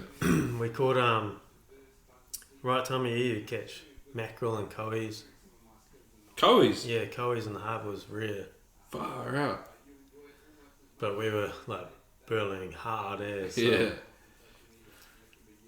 It was not often. Yeah. Had to have all the boys like on par, Yeah. like one burlier, like mincing up skippies, Yeah. shooting them off, and yes, it was good fun. Yeah. Yeah, I remember I didn't even know what a coey was until I was about 25. I'd never seen one before. I was a fishing nerd. Yeah. Yeah. They're pretty amazing bait fish though, eh? The old coey. Oh yeah, Yeah. catch anything on the coey, Yeah. Yeah. pretty much anything. Yeah. I was talking to speaking of Matt Watson, he's on the TV there at the moment in the background, the old YouTube playing, but I was talking to Matt Watson and what he sort of mentioned about like baits and all that kind of stuff, and he was like what he's kind of figured out over the years is if we like the taste of it, the fish like the taste of it. Oh, we're back from a little toilet break and refreshment restock. So what do we got? Ginger beer with bamboo now. Ginger beer and bamboo is nice. Yeah. Yeah, because what was it? The Lure Masters when you and Az had the bamboo. Because I remember he posted it up, and I was like, "Oh, is that good?" It would have been the first lure masters we did, yeah. Yeah. And we went up to Matarangi and slept in the back of our utes. Yes, it was because I remember seeing it on the tailgate of a car or something. It was on Oh, yeah. like Az's Instagram. Yeah, we stayed in the back of the utes and then launched in the morning in this little 5 metre boat. Yeah, it was at the 495 Critter Yeah. Collector. Went and stayed out at the Mercs for 2 nights. You stay in the boat or did you camp on land? No, we went on. Not allowed to stay on the Mercs. Are you not allowed to stay on the mix? We did. Oh, That's alright. yeah. I'm pretty sure the Mercs police are not going to listen to this The Mercs podcast. pole listen to this. Yeah. I actually met a guy that used to run. I actually went hunting. Because who owns the Mercs? It's some rich ass dude. Hart. Is it? Is it one the Hart? I don't Oh, he's on the rich list. It's not me. Nah, neither. It's not me either. But I went on a hunting trip for my 30th, and I went hunting down the Wairarapa and on this big station. And the guy that owns that station also owns Great Mercury Island, and the farm manager on the station used to be the manager of Great Mercury Island because they farm it, right? It's a Yeah. farm. Beyonce stayed there and shit, eh? Like I didn't see they've got Beyonce some. there. No. But it's got some like private accommodation out there that the rich Oh, and yeah. famous go and stay at We when just they went come on the to New coast and Zealand. slept in the tent. Yeah, It was good fun. nice. You catch any good fish? Yeah, I caught my PB. Oh, true. Yeah. Snapper. Yeah, 19.99 pounds. Was it actually? I don't know. That's what Aaron called it, so Yeah. it's all good. Yeah. No, Yeah. it was fun. It was Everything but 20. Yeah. I dropped my third F bomb. It was fucking awesome. Yeah. It was so good. Only 3 F-bombs in an hour 30. That's pretty well done. No, it was good. It was a good fun. As it did like Real 3 small every bomb. minute 30. It was a real good trip. Yeah. So where'd you launch? Matarangi. Yeah, it was Matarangi, Yeah. and we went to Great Merc. Stayed at Great Merc. I don't know what bay it was. Yeah. Some random bay. Home Bay, We maybe? just nah, it wasn't. No. It was like on the southeastern side. Oh, yeah. Stayed there on the beach, and because Lure Masters was in it's the middle of winter, man. It was cold. Yeah, It yeah. was real cold. So we did that. And How long's Lure Masters been going for? Not that long, eh? 4 or 5 years. Same as like the England's Escape? yeah. I've done 3. I missed the last one. Yeah. Well, I don't know. Yeah. Must be Yeah. like 2 or 3. 3. There must be one coming up soon, right? It's what are we now, it's May? It's winter time. Yeah. It's good fun though. It's real good fun. Yeah. Because the last one I went in Fairs and we went up to the barrier. And we were real shit fishing, but we had a good time. Yeah. Did you go on Az's boat? Yep. Yeah. Yeah, we went out to the outside of the barrier to the arid island and Yeah. caught fuck all. Yeah. But it was a good time. Yeah. It was good to be in a different area. Yeah. I've never fished barrier ever. Oh, it's a cool place, man. Is it? I've Yeah, heard it's great awesome. things. Yeah. It's a good place. It's I've never fun. even been there. Opportunities.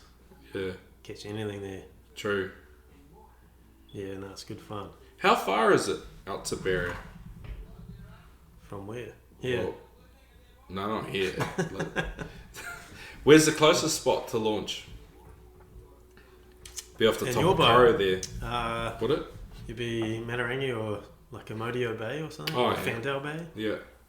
Or you go from Auckland. I think it's, I don't know.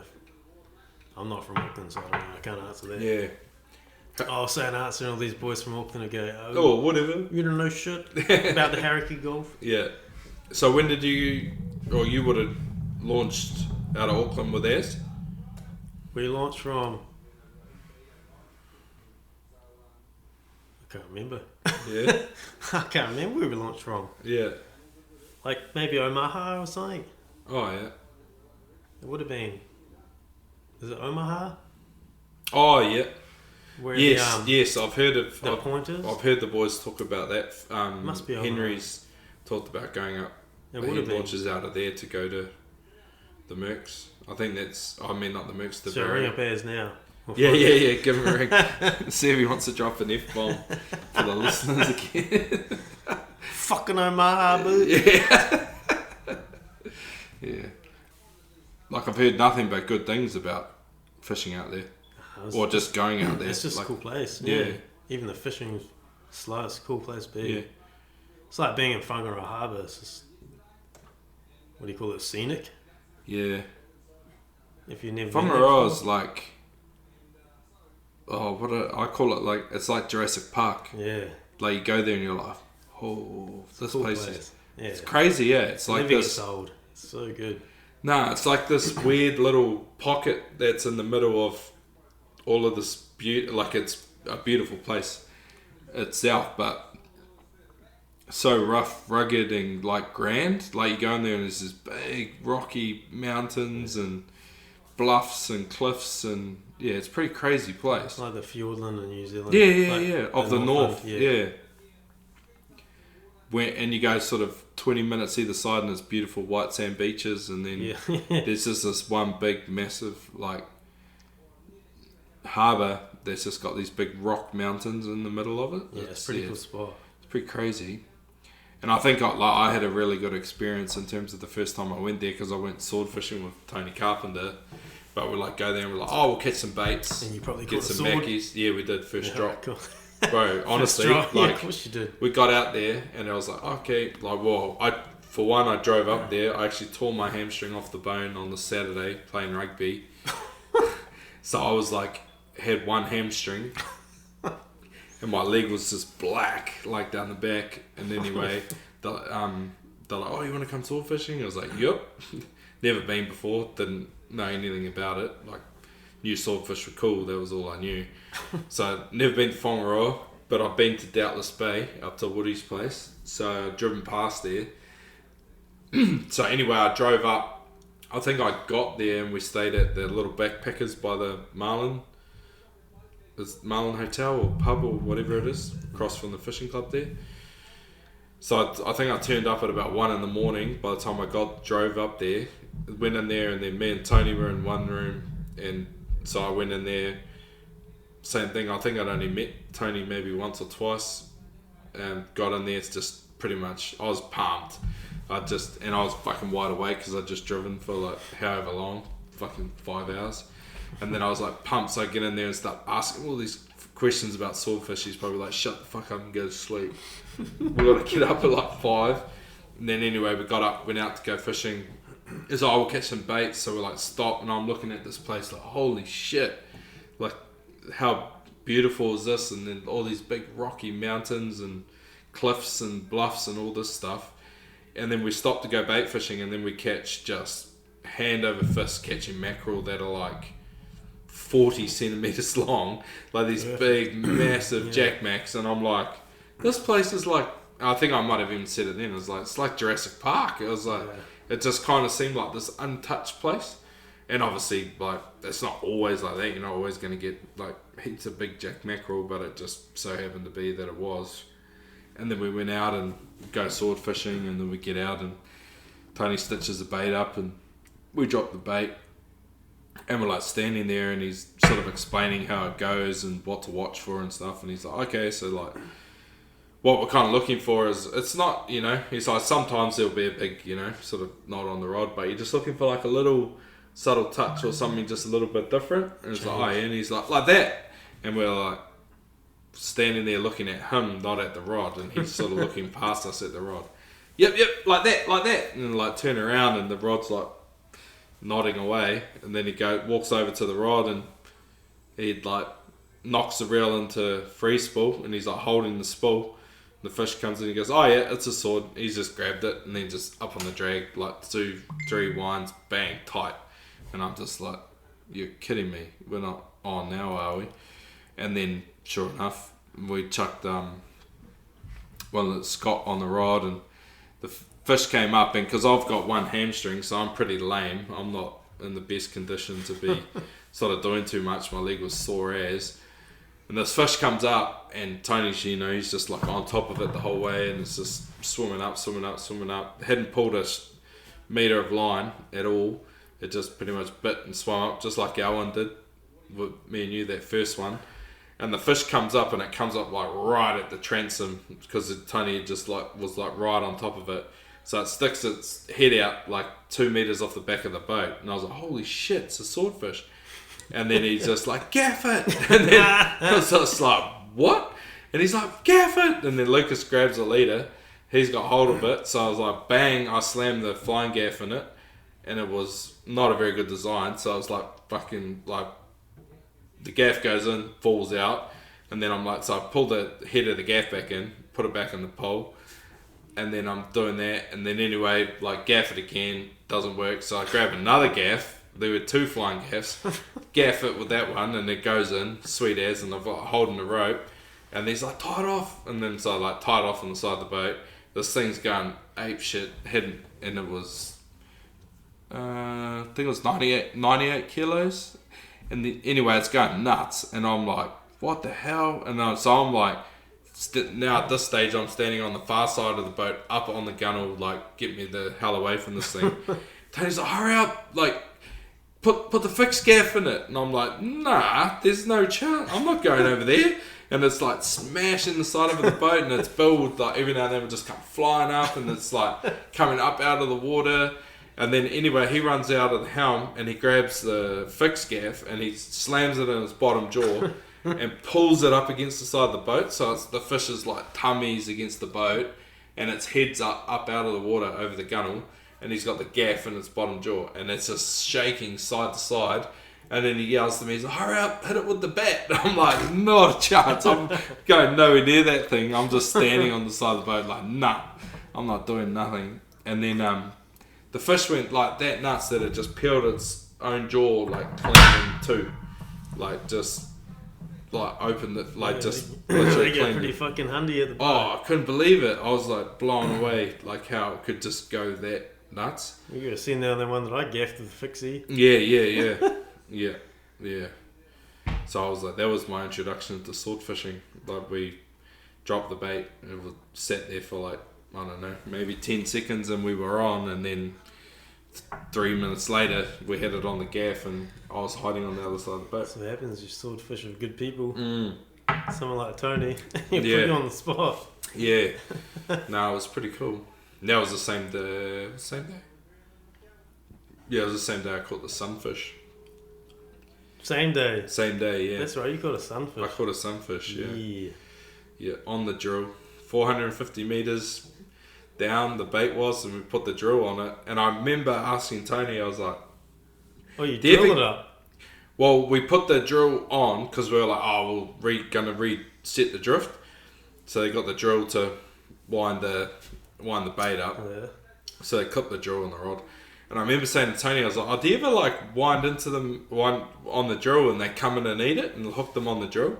And he's like, he goes, it's happened a couple of times, but I reckon they've just got hold of the bait, you just don't know it, and then you put the drill on and it just comes tight. And I was like, oh, okay. And then anyway, so he puts the drill on, starts winding it. Or it wasn't Tony, but Lucas, I think. Puts the drill on, starts winding into it, and then it went like, I don't know, maybe 5 seconds, and then the rod just bends over, like folds in half, and it's just like, and I was like that, and he's like, yep, just like that, and the rod's just like So folded you in hooked the half. sunfish that deep? Yeah, 450. Wow, I On thought a they were squid. like on the surface. So did I. And then Crazy, anyway, yeah. so they're like, holy shit. And then, so they chucked the harness on me. And they're like, oh, you good to fight it? And I was like, I don't know. Like, we'll find out. I was like, obviously. If You got the sore foot. no hamstring on one side. So I put the harness on. It was a little bit sore. So we had to adjust the harness and drop it lower. So I wasn't pulling on, like, where my hamstring, like, inserted. So we just pulled a little bit lower. And it was fine. But then this thing was like ripping line, like 20 kilos of drag, just like humming. And we're like, because obviously it didn't come up, like it bit, we got tight, it came up a bit, like, was doing the swordfish thing, like it was was kind of tight, but it was swimming up, and then it got, I don't know, maybe 100 meters up, and then it just ripped off, and it was a smoking line. Tony's like, bro, this is what the big ones do. And then after a little bit, he's like, I don't think this is a sword, like it's just a bit weird. But it was doing all the swordfish things because it would swim up, and then obviously it would lay on its side, and then it would get real heavy. So it was like it was coming up, and then it would stop, and then go on its side, and then it was like load up again. And I was like, what? And we couldn't work it out. But Lucas actually called it when the fish was probably still 200 meters away. He's like, it's a sunfish, bro. And we're like, whatever. It's actually on video, like him calling it a sunfish. And then anyway, eventually comes up, we get the leader, like pulling it up, well, what is that thing? And he's like, oh, it's a sunfish. And he's like, I called a sunfish. But then we got it up, and we're like, how the hell have we hooked this thing? And it was pinned. Like, their mouth's only the size of like a Coke can. Yeah, like I've seen them, yeah. Yeah, it's small ass.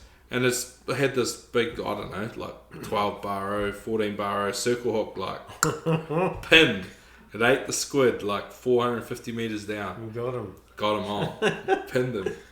So yeah, I don't know, it took me nearly 2 hours. Know Maybe that feeling? an hour 45 to... Played manta ray for like 14 hours. Oh yeah, on pursuit. Yeah. Good times. Good times. Did you know what it was? You didn't know what it was, eh? No, it was big I think Rick told that story, eh? Oh, I would have. On his podcast that I did with him. It would have been right up there for stories. Yeah. He's got lots of stories, but it must have been close. Yeah. Nah, he definitely spoke about it. Because he was like, oh, I did everything. Like, Big Tuna was doing the... It was big tuna. Yeah. We thought it was big tuna. Yeah. I was convinced. What was your, like, take on that whole Big tuna. scenario? Big Tuna? So we... Alright. Full story. Yeah. So we're trolling back from the Kings, back to... I think we were off North Cape, off the canyons. And it was like sunset. Bite. Boom. Oh, yeah. Like a Classic double. tuna It was time. a double. Yeah. Oh, it was It double. was a double. So the other lure was a skippy, like big skippy. Oh, yeah. It's like a 10-kilo skippy. And the other one was just boom. Empty half the spool, and I was like, fuck man, it's got to be the big eye. Yeah. Or the bluefin. Yeah. We're on. And it went down, and because it was fat, so we didn't know this, but Yeah. big stingray hooked in the wing, your rod tip's going flat, flat, flat. Yeah. And we're all convinced. I was like, this is a big tuna. We're on. It's the biggest tuna in the world. We've got him. But anyway, it's big flappy boy. Yeah. It was So like- you hooked him at sunset. we hooked it at sunset. Same angler. I think we landed it. Can't remember. It was 14 hours later. I went to sleep after about 10 hours. Been up all night. Other deckhand Heath.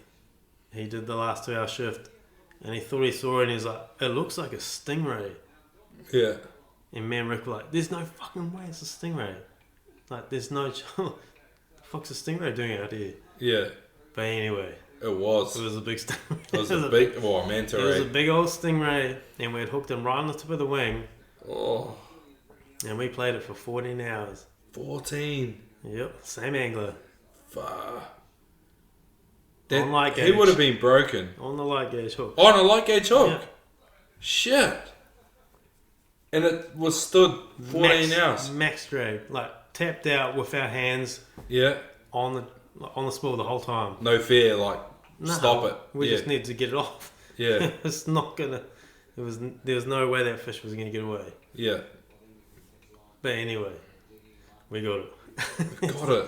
Big old stingray. Fuck, how big was it? Like, Oh, there's photos. yeah. It'd be like 1,000 kilos. Bro, it was massive.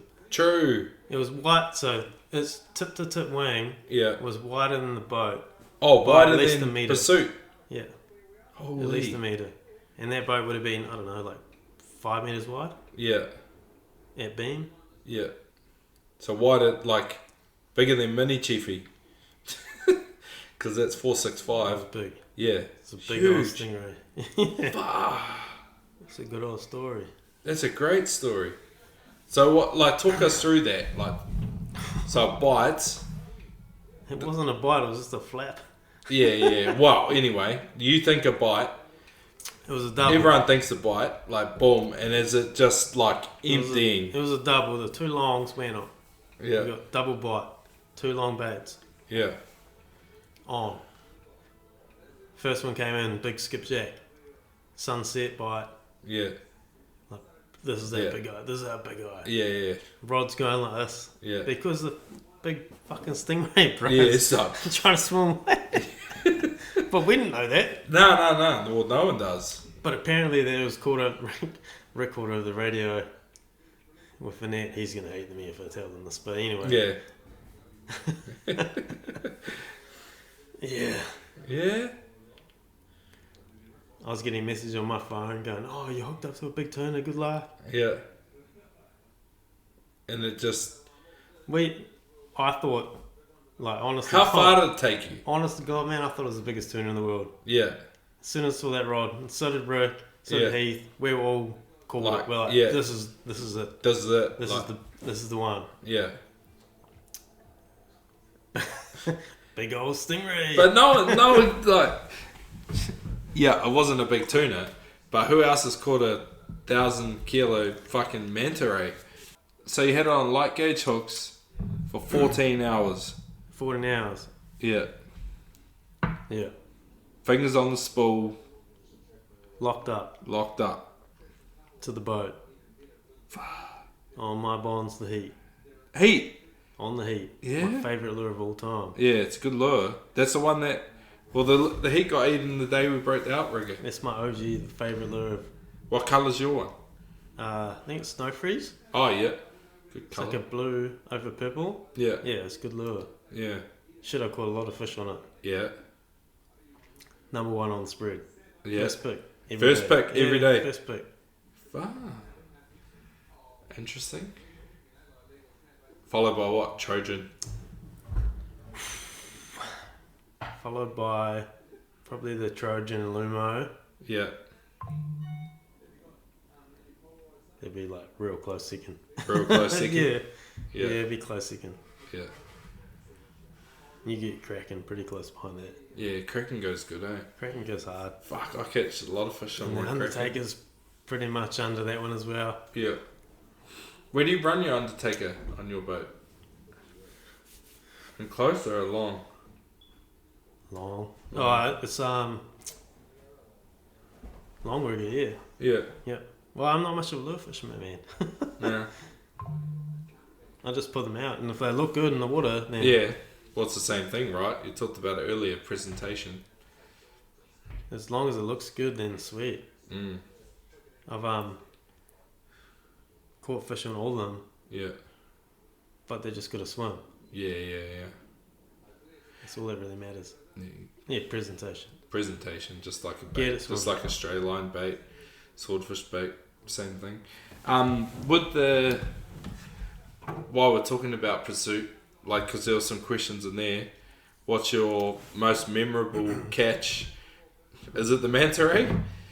Oh, yeah, we've already covered that story, haven't we? No, will there be plenty? Don't need to relive that one. You've seen the world record kingfish Well, and let it go.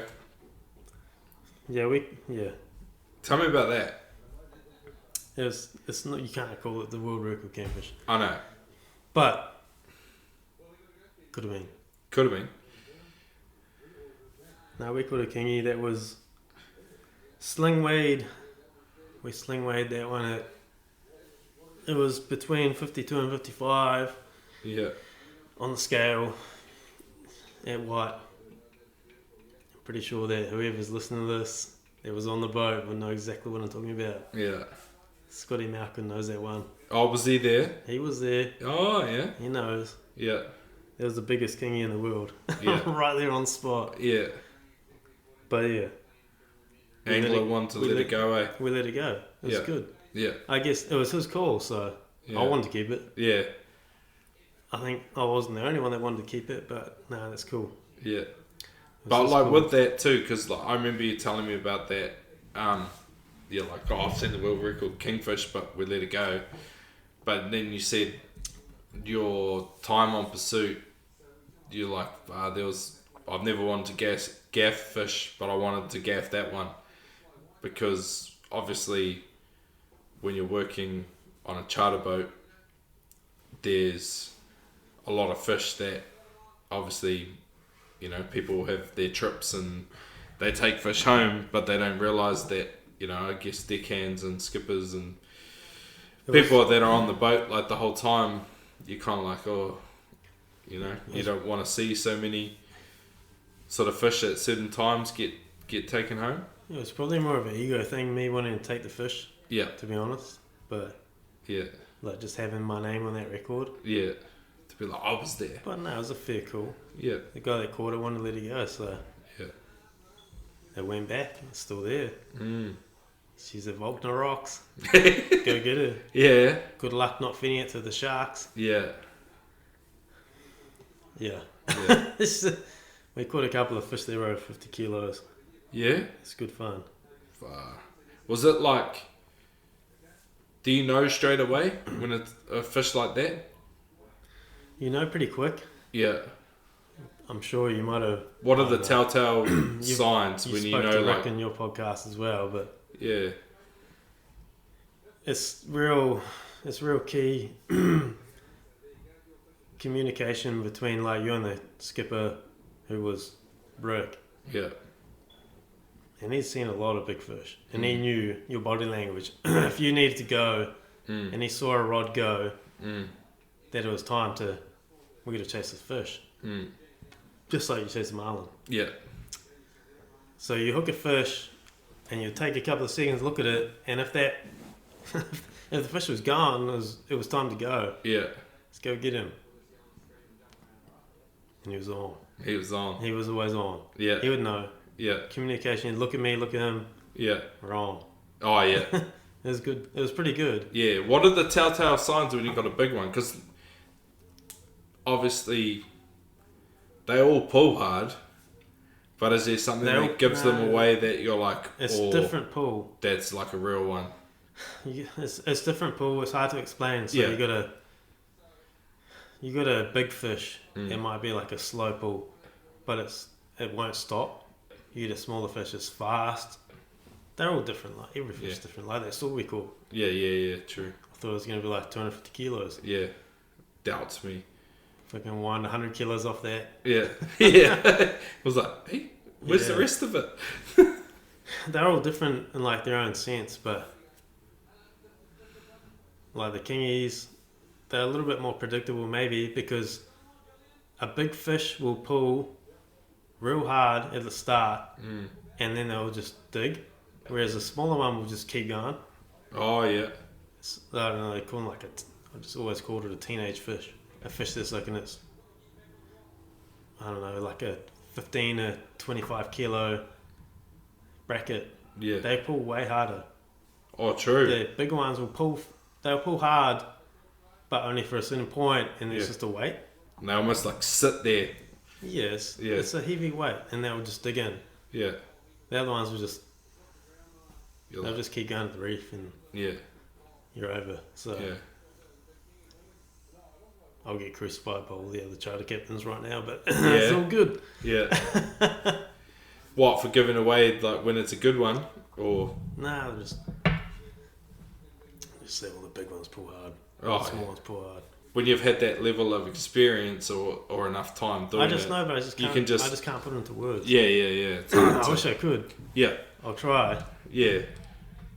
How do I don't know how to do it. No. That's like People will listen there and be like, "You're shit." Nah. But people, I think everyone, like especially fishermen, like they know. It's like the gut. I talk about the gut feeling thing when it comes to game fishing, and so does Bonds, right? Like your gut tells you something, and it's the exact same thing for you. It from a rod tip. Yeah, you look at it and you go, "That's a big one." I could see someone get bit from the other end of the boat. Yeah. Be like, "That's the one." Yeah. Let's go. Yeah. And then like I'd yell, and we'd be on pursuit, like, because the fish would always go for the reef. Oh, it's real hard. It's a real hard thing to. Don't know how to put it. Nah. I wish I could. Yeah, it is a hard thing to like explain, but I understand what you mean by when you can just tell. It's the same thing when we're But it's- fishing when Finn yeah. could see that rod. So, I know that nigga's done no shit, but Yeah, like, yeah. he saw that and he was just like, Yeah. we saw it at the same time. I was Yeah. like, And we just like watched and we're like, oh. but and it was then like it's the next wave. It was like boom. Yeah, next wave is like, ring, and there's oh, there he is, boom. Same thing. You just got an eye. Yeah, and you're like, oh, are you tight? you I'm saw like, it. yeah, bro, we're tight. Like, We all saw it, yeah, we all saw it. but it's fucking crack that my little son can see Yeah, that shit yeah. too. I know already. I was like, Because how old's Finn now? Like 8, 9, 8, 7? 7. Oh, he's younger than 7. Mason, eh? Yeah. He's 7. Yeah. I don't know. I thought he was between Cooper and Mason, but He he's could be younger like than 20. I Mason. don't fucking know. Fishing wise, he's probably like 35 in terms of the time he's done on the I feel water. like he knows for more his than me. age. Yeah. It's that same thing, right? Like when you spend enough time doing something, and this is the thing that like lots of people want, is they want the years of experience, but they want it faster. Shit, the bamboos must be kicking in. But the modern world, like everything's in the palm of your hand. You can Google it, you can YouTube it, you can like learn a lot faster. But there's nothing like time in doing something, whether it be, boat building or welding or fishing or, a chosen sport or whatever. Like time that you do actually out there doing it, that's where you get that, that last 10 to 15% of like, I seen the bite from the far end of the boat, I know that's a big one, we gotta go. Yeah. Versus like, oh, I wonder what he's hooked down there. Like if I saw it, I'd be like, oh yeah, another bite. Yeah, well, same as you. If you talks with Bonds and you're talking about smelling cigarettes, Oh yeah. that was real interesting to me. Mm. Saying you smell something a little bit different and Yeah. it's just being, what is it, bait being chewed up by a marlin? Yeah, well that's why I assumed like, Yeah, well, what else can it be out there? Yeah, in yeah, the middle of yeah. the ocean. Yeah. There's no dust. nah. All you're gonna smell it there is the ocean. Yeah, that was a real, and again, like, and it was really interesting because I had a guest actually send me a message and go, oh bro, I thought you were so full of shit. Like, I was like, what the fuck's this guy on about? And then we hooked up to a marlin and we're fighting it, and then we're like panicking on the boat, being like, bro, what the fuck's going on? What's that smell? And they were running around checking all the fuses, trying to work out what this like burning hot smell was. And then he clicked and he was like, oh bro, this might be what Sweens was talking about. And then I reposted that message that he sent me, and I was like, oh, like good to see the listeners, whatever. I said, I can't remember exactly the exact words, but I reshared it. And then another guy that was on that boat, and he goes, 100% bro, I was there. He goes, we were full on, we had their fire extinguisher out. We were like, what the fuck is going on? Like, we thought something was on fire in the boat and there was something burning. It's crazy, man. Yeah, it's crazy. Like, I never smelt anything like it, but I smelled it again this year. The day I went 2 from 5, the one good day we had out of Raglan, I smelt the same smell, but I didn't smell it again. Like, I only smelled it that day. Yeah, whatever it is, I don't know what it is, like, but if I ever smell that smell again, I'm like, sweet as, like, grab the gimbal if we're going to get a bite, because it's pretty much instant. Like, you smell it, especially if you smell it strong, like I smelled it last year. It was like every time, like, bang, there he is, bang, there he is. It's like, oh, you can smell that smell again, bang, there he is. Like, yeah, it's pretty crazy. It almost made me start to wonder whether that's what they smell like, the marlin themselves, and I was actually smelling them, not the bait. Smoking marlin. Well, I don't know, like, because I was like, well, every time I smell it, I get a bite. So, Yeah. is it actually what they're eating, or is it them that I smell? There was, I don't know. Well, fuck if I know. Like, I'm not a... Yeah. Marlinologist? Yeah, is that a word? But, yeah, marlin, yeah. If you're saying as a word, a fucking marlinologist. Yeah. Oh. Mm. It was good fun though that they were fishing on your boat, Yeah. seeing the bait change on the sounder. Yeah. So it was that consistent sort of scatter. Yeah. Got the scatter layer, and then it balled up. Yeah. And you're like, we're on. Yeah. As soon as we went over that ball, Yeah. boom. That's when the one that broke the rigger came off that ball, remember?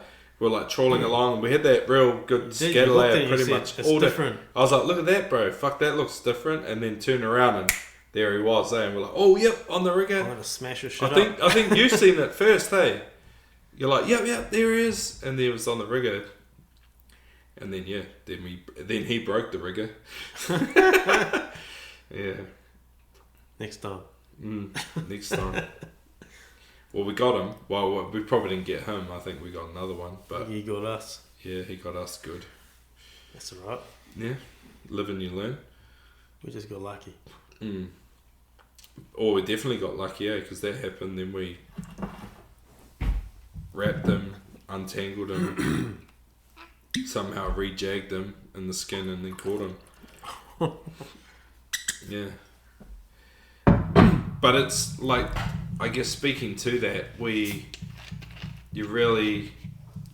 if you're observant, like you take a lot in, and I think I find what I've kind of found with successful fishermen in terms of what they target they can catch is they're very observant people. Like they notice change, they see differences. Like, you know what I mean? Like the day we were sword fishing with you, you're like, bro, come and look at this. Because I was like, standing back down the back by the rod with Finn. And you're like, bro, come check this out. And I come up, have a look at the sounder, and it was like a meatball of bait down the bottom, like a red tight ball. And you're like, oh, there's probably a sword down in there smashing it up with his bill. And then literally I turned back around and then the rod's like, Ree! And I was like, oh, and you like straight away we're like, that's a fish. And I walked down to the rod and then it grabbed it again up on the drag, wound into it, and we were on. But it's like that, really observant to what's going on. It's like you don't just go and bomb a bait and just sit there and like hope that you're going to get a bite. Like you're actually paying attention to what's going on, how the boat's drifting, what line you're drifting on, how the bait's looking, all that kind of stuff. Yeah, well, it costs too much money to go out there and do it for nothing, does it? Mm-hmm. Yeah. It's the same when I'm like, because a lot of people go, oh, fuck, don't you get bored? Like, trolling or marlin fishing or whatever, because you just troll around all day. But it's like, when you're actually doing it, you're not just trolling around, like you're actively fishing the whole time. Like you're looking for something, you're scanning, you have this little pattern that you develop over time where you doesn't matter what lure spread I put out at the start of the day, but I can sit there and watch it and I go, okay, in these sea conditions, now I know that lure swims like that one's like that one's like that one's like that. So then as soon as you notice a slight difference, you watch it a bit closer and you're like, oh, just watch short corner, and then you're like, oh, there he is. Like you see a change or something different. But you have this little like pattern you do with your eyes where you kind of like scan your spread, look to your sounder, check if there's any bait, then you scan around to look what's around you, is there any birds, then you look at the watercolour, and it's just like this almost just a routine habit that you have, but the whole time you're sitting there, you're actually doing that like on constant repeat like throughout the day. And then obviously the more you do, the better, the more efficient you get at doing it, and you kind of do it by habit and you don't even realise you do it, as well as talking to your mate, whoever you're fishing with at the same time. Yeah, I definitely get that. Because you would have done that with crewing, right? When you're on pursuit, you'd be like, oh yeah, yarning to clients, but at the same time you're like actively watching rods, so that when that guy gets bit in the far end of the boat, you're like, that's the one, we got to go. Cool. All right, so we're back from another toilet break and just going to dive into a couple of questions to get us started. So there's a number of questions here about your time on pursuit, but the ones that I've got here, want to hear the top 3 catches that you had on pursuit. So obviously, if there's more than 3 or less than 3, that's all good. And actually, Henry also asked most memorable catch while working on pursuit as well. Was one of his ones. Oh, we already covered the manta ray. Henry wants to know about the most memorable. Yeah. Yeah, big old stingray. This thing, is that number one? Are you just like, that's the... Oh yeah, that will stick around forever. Yeah. All day. All day. It'll never go away. Nah. That lives in my memory and it will never go away. So that's number one. That's the most... Obviously not for all the right reasons, but our reason. Oh yeah. It's the most. It's the one that'll always be there. Yeah, we caught some marlin and all that shit. But No one's caught a 1,000-kilo manta ray. yeah. Unlucky. Yeah. Unlucky, but lucky. But I remember, was it this year? Might have been last year's Angler's Escape. I caught this ugly ass, like a pigfish or whatever they are, those like pink ones. And I remember thinking I like caught it, and I was like on a softie, got a bite, and I was like, oh yep, I'm on. And I hadn't, like, fishing had been kind of slow, like finally hooked up, and then I was like, I wound up this like pink, like pigfish thing, they got the yellow and black stripe on them, kind of thing. That's a pigfish? Is that what it is? Scarlet wrasse? Oh yeah, scarlet wrasse or whatever. But I remember like looking at it and I was like gutted, I was like, oh, it's not a snapper. But I was like, how many snappers have I caught in my life? And how many of these things have I caught in my life? And I was like, it's so funny how, because you're not targeting that, you think it's not that important or not a good catch. You know what I mean? Same as the manta ray, right? Like, same as my sunfish. I was gutted as it was a sunfish and not a sword. But man, those scarlet wrasse are pretty good to eat. Are they? I've never eaten one. Yeah, they're good. They're good. They go good. Yeah. Yeah. Yeah. But it's the same thing, right? Like, put that side by side. Because you're targeting something else, you're like gutted that you didn't catch it. Just like you guys but it's a waste of fish because they're going to be blown up when you get them up to the top anyway. So they're good. They're all good to eat. Oh, yeah. Try it next time. Yeah, I will.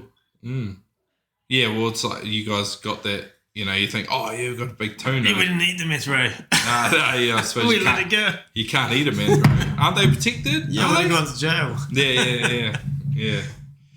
There's a few scallops in that one. After them out. After 14 hours, you'd be like, I'm pretty sure I wanted, like, can we just gaff it just because it took so long? Oh, yeah. Yeah. But is there, apart from the manta ray, surely it's got to be that big kingy. Yeah, we caught that big kingy. We caught a couple of kingies that were over the 50-kilo mark. Yeah. At least two.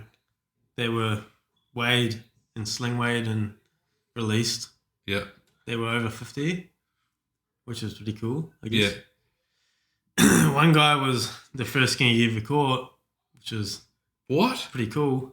First king he ever caught, and it was over 50. Yeah, you never forget that one. He was we're at Ranfurly Bank, and it was rough, like real rough. It's always rough out there. Yeah. Went out there. And, heaps current, eh? Yeah, it's just always rough. Yeah. Even on a good day, there's current and all that other shit going on. But we got out to the bank and set up on a drift. This guy on the rail, on the rod, gimbal and harness, clipping them up, bait over the side, got bit, locked them up, and he was pinned to the rail, like real good. And I was like, shit, this is a good fish. Yeah. Like, this is a proper fish. So like we pretty much knew what a good fish was between me and Rick. He would see it, I'd see it, and he'd go. So he'd chase this fish down, and 50 kilos on the scale, weighed and released, his first kingy in his life. It's pretty cool. I got a photo of it. That's crazy. Yeah. What sort of depth, when you're fishing at the Ranfurly banks, what sort of depth are you catching these kingies in? I can't remember that one. It's maybe like 100 metres, 80 metres. Oh, yeah. You get on top of the reef and you get a sort of shark problem going on. Oh, yeah. Just like at the Kings and White Island certain times a year. But no, we had some real good days at at the Ranfurly Bank. With some good Lots ones. of big fish, yeah. Yeah. Lots of big fish. When when you're getting like the big ones, is it generally you're on a patch of big fish, or is it like you catch a bunch of fish and then there's just one in the group? No, it can be like that. But we had a day there that we caught. I think it was 3 or 4 over 40. Shit, that's a good. We got 2 there over 100 pound, which is 45 kilos, which is pretty cool. Yeah. And 2 of them were on jigs. Yeah. Yeah, that was a pretty cool day Yeah. on one spot. So That's good. That's good fishing, especially with the jigs, because generally, I've always heard the kind of a theory. I remember when I first sort of got into targeting kingies out, because I guess how I cut my teeth on kingies is we used to fish a lot. My uncle lives in a pottery, like just sort of north of Whangamata there, and all of our kingi fishing, we used to just go out off the coast and live bait it car-wise under balloons and stuff, like right up against the edge of the rocks kind of thing. And we caught some good ones and things like that, but that's how I thought how you caught kingies, and it wasn't until I went to Mere with my mate Tim and learned how to live bait and jig and all that kind of stuff. But then what I got taught, or what I got told from Tim, is like, if you're jigging, you want a number of people jigging on the boat, because the rats always tend to get to the jigs quicker because they're faster. But if you've got a number of people jigging on the boat, sort of 2 or 3 guys, 4 guys jigging, is the rats will get to the jigs first, but you'll get the bigger ones that will get to the jig, but they'll tend to be, you might hook a couple first and then you'll get a big one that'll come on. Did you notice anything like that on Pursuit in terms of like what your time with guys jigging? The jigging effect definitely took a toll, especially at White Island. Yeah. In the early days. You could get some good fish on a jig. Yeah. And a good fish at White on a jig be 20 kilos. Oh yeah. Which is nice. Anyone would be stoked. But we caught a lot of fish on jigs that were. Yeah, we got one that was. Remember that one that was 44. Yeah. Vulcaners on a jig. But it's a good fish. But it's funny, the best jiggers I ever saw on the boat were the first people that ever had a jig rod. And they were spastics. Yeah. And they got the big ones. They were the spastic jiggers. They had no idea what they're doing. Yeah. You get awkward, uncanny. Like a purist jigger could go jigging all day. Yeah. And you get rats. And you get some of these spastic. Yeah. Different, I don't know what it was, but they got their jig moving a little bit different. Yeah. Wrong. Yeah. Well, I think Rick told a story on his podcast that I did with him about one of the guys that got a real nice one on a jig, over 40, and the guy had the rod upside down, he didn't even have it properly, and he was winding backwards and all sorts. But yeah, for whatever reason, well, you're not wrong. They bit that one. It was the people that couldn't jig properly that pretty much got the best bites. Yeah, it was good. Yeah, it's interesting that, I don't know. I fish smarter than we think, and they're like, oh yeah, I've seen that before. My mate Tom bit one of those, a couple of weeks back, and he never came back or whatever. And so the bigger ones are more aware, but yeah. But in saying that, I had a really good day fishing with Thomas Maxwell on his boat Mad Max, not as one he's got now, but the one prior, and it was maybe 2 or 3 years ago. And obviously, jigging for big kingfish has not really produced that well for probably the last 5 to 8 years.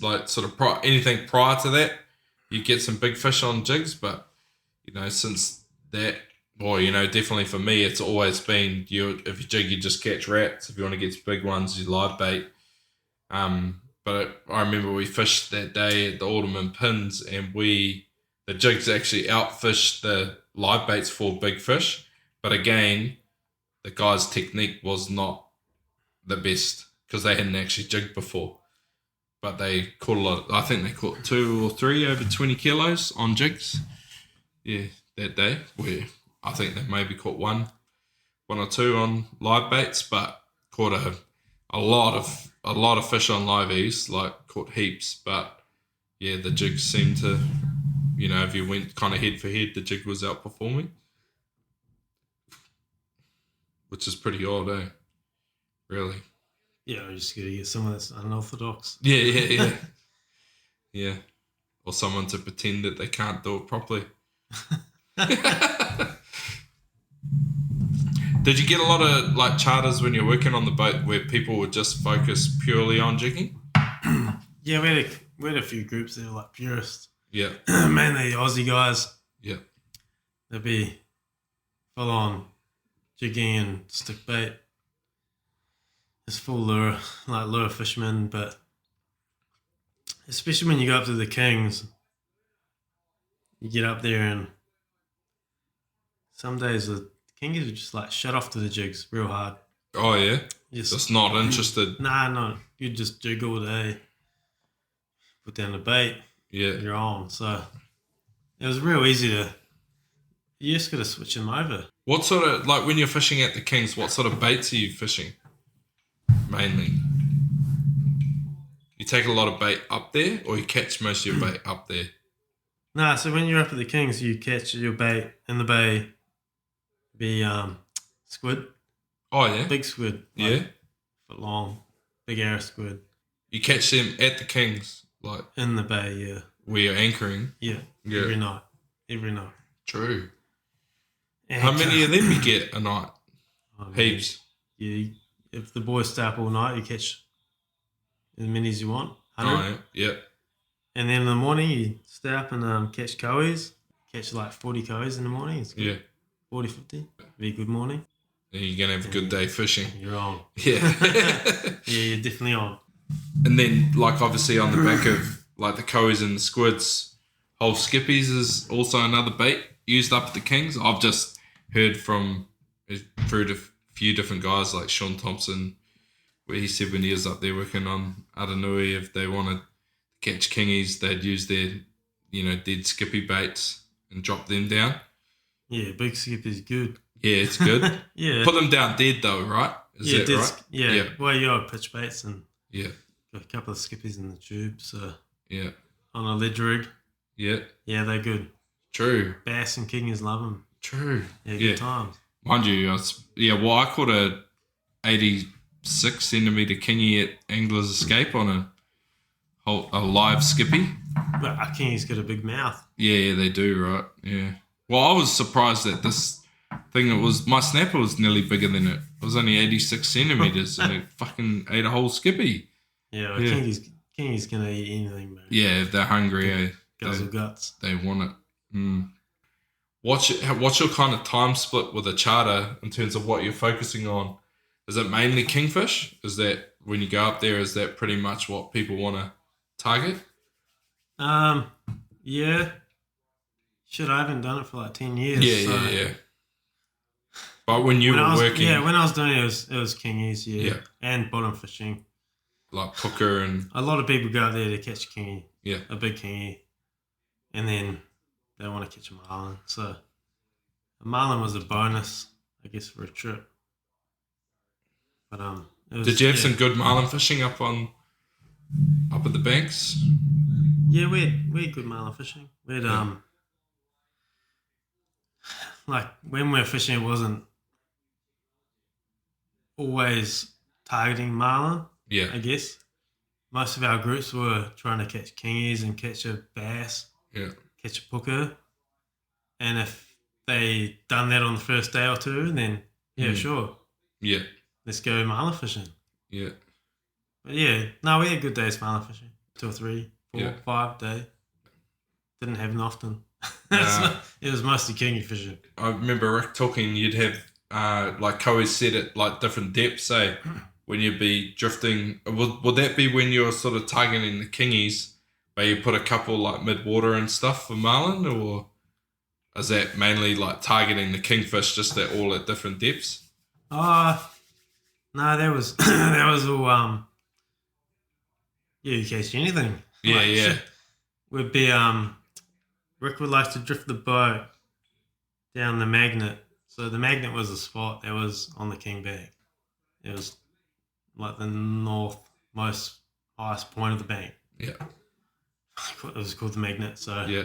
How deep does it come up to? What's the shallowest point? Man. From memory, it comes up to like 100 meters. Oh, okay. 60 meters. Yeah. So we drift. So you got six anglers on the boat, and they'll be staggered along the boat, and every bait would be like a different depth. Oh, yeah. So you're just covering the water column. Two baits on a balloon. Yeah. 2 baits on a sinker, and then 2 baits on a bigger sinker, which were closer to the bottom. Yeah. And yeah, we caught a lot of marlin. Yeah. We caught a lot of kingies. Yeah. Caught the odd bass. Caught the odd booker. Yeah. Some trumpeter. True. All sorts of random shit. Yeah. Did the marlin normally take the balloon ones, or? No, it was mixed. Yeah. Definitely mixed. Yeah. Yeah. The caught a lot of marlin on the ones that were on sinkers. Yeah. Down like 40 meters. Oh, yeah. But yeah, I think most of them would have been on the ones that are on the balloons, or like the free float, no weight. Yeah. But it was pretty much just drift through. Yeah. Very effective. Yeah, yeah. Worked really well. Yeah, fuck, that's mean, eh? And did you get like many fish travelling like up there? Because you'd try lures when you leave. A lot of trips leave Whangaroa, Monganui. We're at Monganui. Oh, yeah. No, we catch a lot of marlin just On the A to B. Yeah. Yeah. Especially between like you go from puka spot to puka spot or kingies or whatever. Yeah. Put out 1 or 2 lures and Get 'em on. it was quite often. There he is. You catch marlin. Yeah. But like, shit, man, it's a long time ago. Yeah, yeah. Still Yeah. memory. Yeah, it's In my workboat shit's just like boring as. Yeah. They're like, what are you doing? I'm like, just run a fucking boat. Yeah, just drive a boat around now. I'm the bus driver on the ocean. Yeah. So I'm just going to jump back to the questions here, but what's your most rewarding catch? Iris, Yeah. personally. Most rewarding, yeah. Personally? Personally, Oh, yeah. definitely. Oh shit. There's been some pretty cool stuff you've done with Finn. The most rewarding catch I would have had would have been catching a bluefin tuna with Finn on my boat after like 3 seasons. Was that on Ratbag? No, that was the troublemaker. Oh, Troublemaker? I did at least 2 or 3 seasons fishing hard. Like chasing them. Yeah. Yeah. Multi-day trips from here. And then we drove down, me and Finn, on my on my trailer boat and did a launch. You drive down to Waihau. Yeah, drove to Waiha from here. What's that drive? Like 4 hours? 3? Can't remember. It was a long time. Yeah. Like 3 or 4 hours. Stayed at the Cape the night and we launched, trolled all day. It got real rough.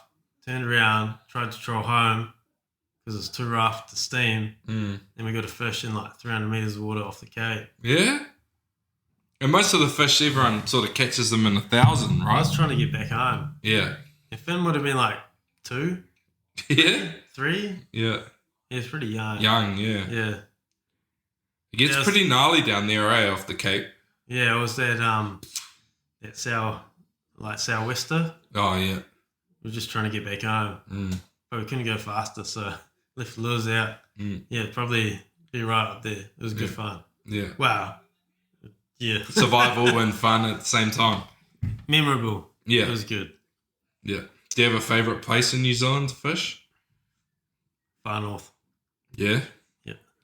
When you say far north, where does that capture? Like Whangaroa north or Bay of Islands north or Oh, Rangipura. Rangipura north? Rangipura north, yeah. Yeah, yeah, All day. yeah, Easy. yeah, So good. yeah. If you're targeting like, I suppose everything there, eh?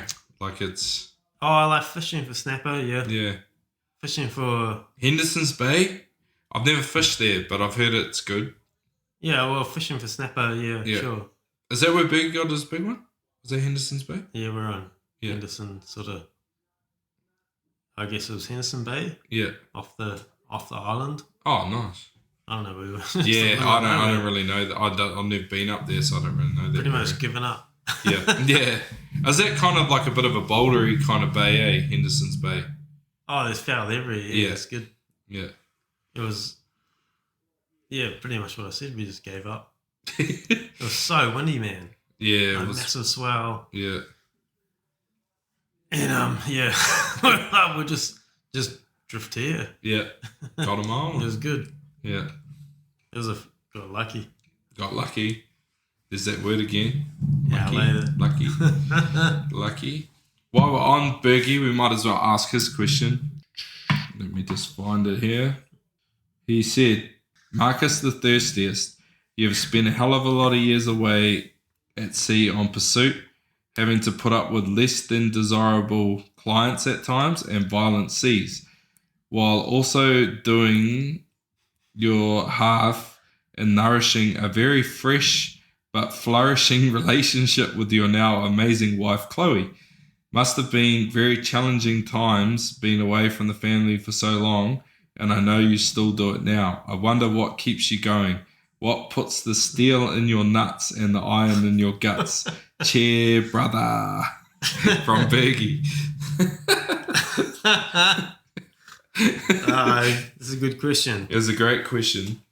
Yeah, the answer to that one is I don't have to make mochachinos anymore. Yeah. Because mochachinos are for little bitches. Yeah. Who's mochachinos? Is that Bergie? Is he mochachinos? No. Bergie likes mochachinos. Does he? Does he? I wouldn't have picked Bergie for a mochaccino drinker. Oh. Hey, Interesting. Bergie. Yeah. Never again. Never again. No more mochachinos. Yeah, was that like that? Must have been pretty hard for you though, being away like on pursuit. Look, I know we've kind of talked about it a little bit because you spent so much time at sea that almost being on land felt foreign for you, like in those years that where you were spending so much time at sea. Yeah, well, I guess. Yeah, it's just normal to me now. Yeah, it's just hard with the family. It's all just work to me. So whatever works with me and the wife and the family, kids are happy, then that's what counts. Yeah. Because it's I guess when you like what we sort of spoke about with Angler's Escape at the start too, is your like there's nothing like that feeling of you go away, but there's that real excitement to come home. So I guess for you, obviously work takes you away. But then you must get like, when I guess once that sort of work cycle finishes at different times, you must be super excited to get home and see the wife and the kids and stuff. Oh, yeah, for sure. Yeah. I miss them every day. Yeah. It's like it's never easy to be away at sea, but it's a job, so you got to do the job and come home, and it's just part of providing for my family, and it's what I've done forever. So yeah, that's how you know how to provide, right? Yeah. And my wife is good. She knows how it goes. She's understanding, and I love it a bit. So yeah, and she respects it, right? Like because she knows that she'll also know that pays a toll on you too, like being away, and it's not always about fun and beers. When you go away on a boat or go fishing, like there's always other elements to it. She's really understanding. Yeah. I'm lucky. Very. There's that word again. Lucky. Just like you're fishing. I'm very lucky. Very lucky. It's better to be lucky than good. It is. Especially when it involves your wife. Yeah. Nah, you picked well. She's a great lady. What other quick fire questions have we got here? A few stories about catching swords with your son, with Finn. How many swords has Finn been on the boat for now? Quite a few, Because we caught 2 the other day. I have to think. Like 5 or 6? I can't quick fire that one. No, you don't have to quick fire it. I reckon he would have caught 1, 2, 3, 4, at least 4, maybe 5. Yeah. And billfish should be like, it'd be like 4 or 5 swords. Marlin, we catch so many fucking doubles and stuff. Yeah. I think You guys catch heaps of doubles, eh? Like marlin fishing? It'd be at least, first time we caught marlin, he got double. Yeah. Then we got a 1. Then we got a single. We got a single, and then we got a double. Like 10. He's like already 11, caught 11 like billfish. 10 or 11 12 billfish. Yeah. Fuck, that's crazy. And he's what? 7?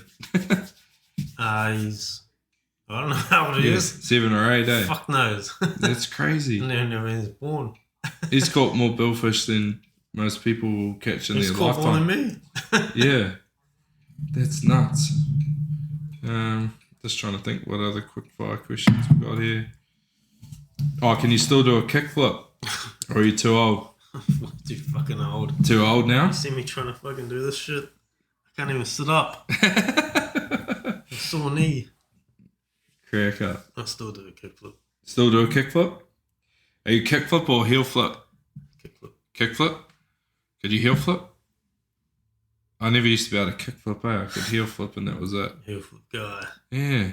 I don't know why that is, but I could probably do a switch flip still. true.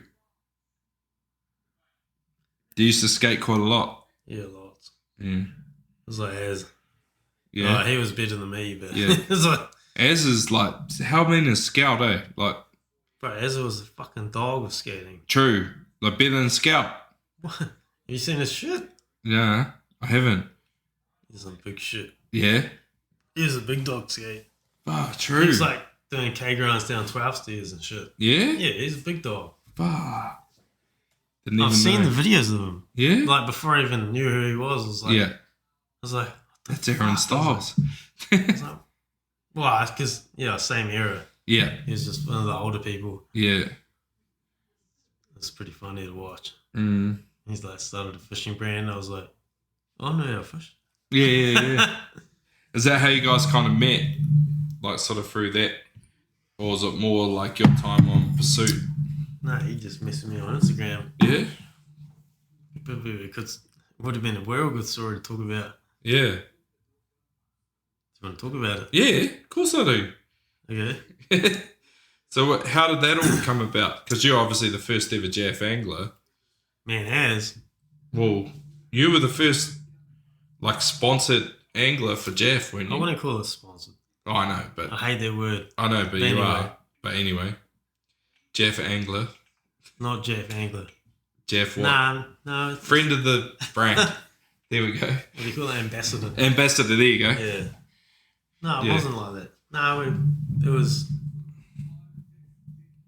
was way back, like 2013 or whatever it was. Yeah, because I think Jaff started in 2012.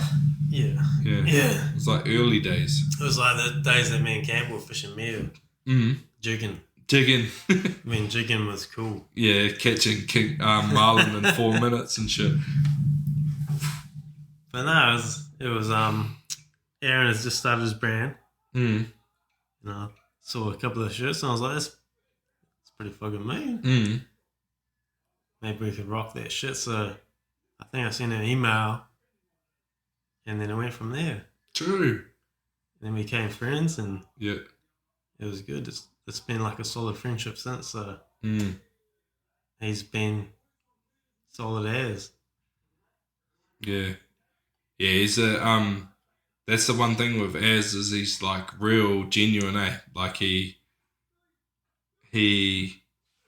is quite selective in terms of who he chooses to, I guess, partner with and work with the brand, but it's because he's strong in his, I guess, his vision and his morals and who he is as a person. But then once you're kind of,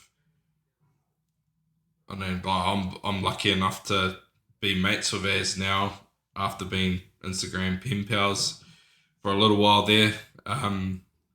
Is that he loves like fishing for the right reason and I guess, the friendships and everything that come with that. So, yeah, he's a pretty cool dude to deal with.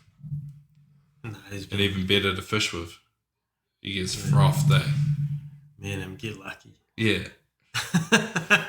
Talk about his excitement, though, when he hooks up. Oh, yeah. He's like... good energy on the boat. Yeah, it's so good. Yeah. We have the best days on the boat. Yeah. Every time. Mm. Even if we catch nothing. Yeah. It's always a good day. That's it, though, eh? Like, I reckon if you're going out fishing to catch, you don't actually enjoy fishing. You got to go out to go fishing. Fishing to me is all the other shit that goes in. It's the preparation. It's the friendship, the bond with whoever you go with, whether it's the first time you go fishing together, like, or you go fishing together all the time. Like, there's way more to fishing than it is just the catching aspect of it. Yeah. I've had heaps of mean days on the water where we caught jack shit, but it's been quite entertaining or funny or just a good catch up with a mate that you haven't seen for ages. Like, all that kind of stuff's pretty important. Yeah, that's what makes it a good day. Mm. You need to have a good day catching fish. Yeah. It's good company. Yeah, or a good day catching fuck all. Well, you've seen that on my boat when you got your ear chewed off by my son. Yeah. Yeah. We could have caught nothing. You would have had the best day of your life. Yeah, I still had a great day. Yeah. Finn was... You'd never be able to sleep. Nah. Nah. Nah, you wouldn't, actually. I airdropped him a couple of videos off my phone. on his iPad, so he could watch them. Yeah, he's probably watching them right now. Yeah. He should be asleep. He's got school tomorrow. Yeah, good luck with that one. He's waiting for the boat to be finished. Yeah, he's like, come on, Dad, let's go fishing. Just a couple more hours of grinding. Yeah. Do you see heaps of yourself in Finn? Oh, yeah. Yeah? Yeah. Is he like mini me? Unlucky. Yeah? Yeah. Oh, no, bro. I don't know if he's unlucky. You seem to have done pretty well for yourself. Nah, he's... Following your passions. He's a good boy. Yeah. He's good. Mm. He just needs to be more like his mum. Yeah? Nah, he's good. He loves it. He loves fishing. Yeah. He's seen some pretty cool things, and he's caught some good fish, and it's cool because like we get to share our passion and our adventure. Mm. So now it's not just about me. It's pretty much bringing him into a whole world of showing him what like we can do. Yeah. And what it's all about. What I've loved doing. So yeah, it's good fun. Yeah. Well, it's like part of that too, right? Is everyone thinks that life should be this like certain way, and you do things this certain way. You go to school and then go to university and you get these jobs or whatever. But I was the worst at that. Oh yeah, but I don't see that. I don't think that's success. Like to me, it's like success to me is following what you enjoy and like your passion, and because on those days where it's shitty, like if you're involved in something that is your passion, it's so much easier to get out of bed to go and do it. Like you know, I think I used the word lucky again, but like I was lucky that rugby was my job, and that rugby was like my first ever, you know, real true love apart from my family in terms of like mum and dad and my brothers. Like I didn't, you know, the rugby ball was what I grew up with, and that's what I wanted to do, and that's all I thought about. I slept with my rugby ball like a teddy bear, but it's, you know, it's what got me out of bed in the morning. So I was lucky enough to do that as a job for, you know, 20 years. But there was plenty of days in that period where I was just like, I can't be fucked. But then, you know, you think about it and you reality check yourself and you're like, bro, what else would you do? You know, what else? If you could have a choice of any other job in the world, what would it be? And you're just like, oh, no, I'd way rather go to training than go and, I don't know, be an accountant or whatever, I guess the real world jobs are kind of thing. But I guess it's the same with you with, you know, fishing and being on the ocean, being on a boat, skipper, that kind of thing. Like if you brought that up around certain circles when we were younger or when you were a teenager, people were like, that's not a real job. And even now, still people will say that, and people still say that about rugby too. It's like, nah, it's not a real job, but, you know, it actually is a real job. And if you're lucky enough to be able to work hard enough to get that opportunity to make it a job, then it's actually a pretty cool way to live your life. And I think, you know, for Finn, you're like role modeling that you can do stuff on the ocean. You can make you can make a career out of things that you're passionate about, like building boats and skippering boats and deckhanding on a boat and working on a boat and that kind of stuff. So you're showing him a pathway that if it's what he's passionate about, he can actually do it, which is pretty cool. Hey. Be good handies. Yeah. No, he'd be good. He'd be Yeah. right. He's young. Got a long way to go. Be good times though, teaching him. Yeah, he's got a hell of a teacher. He's going to learn a lot. Yeah, well. He's going to learn the details, mate. Don't leave the tea towel on the bench. That's what Finn told learn me. how to put his undies away first. Yeah. No skids. Is that where the nickname Skids came from when you were 11? Oh, we're going to go for the... Is it? Oh, this question's coming up. Yeah, I've found a way to bring it back in. All right. Yeah. 2 hours and 50 odd minutes in. Real simple answer. Yeah. My name is Mark, and skid marks came up when I was 11 years old. Oh, true. It's nothing to do with me shitting my pants. Nah. I wish it was. It'd be way cooler, but... Yeah. Skid mark. I like it. I can't believe I didn't even put 2 and 2 together with that. My mate, when I was older than intermediate, was 11 years old. First form, skid mark. Skid mark. Oh, skid mark. Ho. Yeah. And then Yeah. true. Yeah, it just never went away. Yeah. I always wondered why it was skids. Like, I never... And to be fair, you're not referred to as skids that often, really. Well, The only person I hear call you skids is Campbell. Yeah. Out of people I know. Yeah, it's all right. Yeah. I'll get him back. Yeah. What's his nickname? The Boar. It's all right, Churn. Yeah. I've got Churn. another story for Where you. does churn come from? I'm being seasick on the boat. True. Yeah. Yeah. The boar's a whole nother story. Yeah, Boar's probably not a podcast one. But we can put that in there. We can. But churn, did that actually come from him being sick on the boat? Yes. Yeah? Yes, it was. I wouldn't have thought he would have got seasick. We got seasick on the weekend a couple of times. Oh, yeah. Self-inflicted. Definitely self-inflicted. Yeah. Rum poisoning. Rum poisoning. Yeah. I might have some of that in the morning, I think. It's a serious illness. Yeah, it's like, oh. Churn. He's a good human. He is. Yeah. How long have you known Churn for? Or Campbell?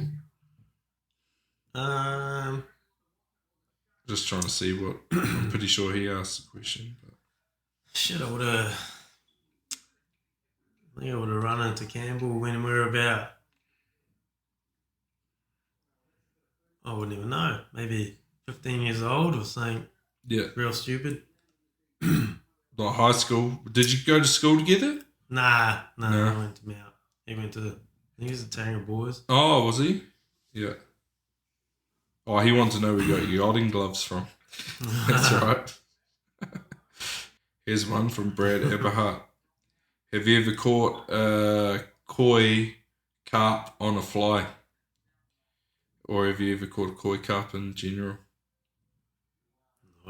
No. It's quite a weird question. Very weird. Brad's weird. Brad works at Fish City.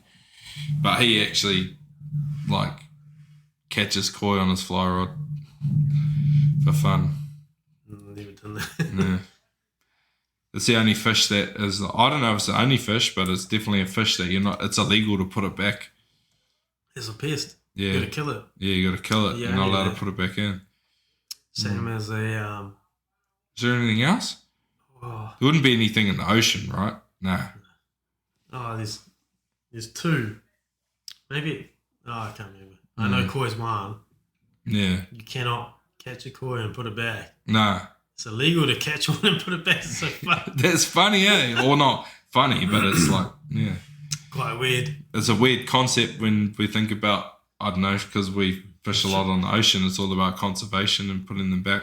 But in saying that, like one thing I noticed, because I go fly fishing, but I just 100% catch and release. Like I don't keep any of the fish, but the rangers were actually telling us like to kill them.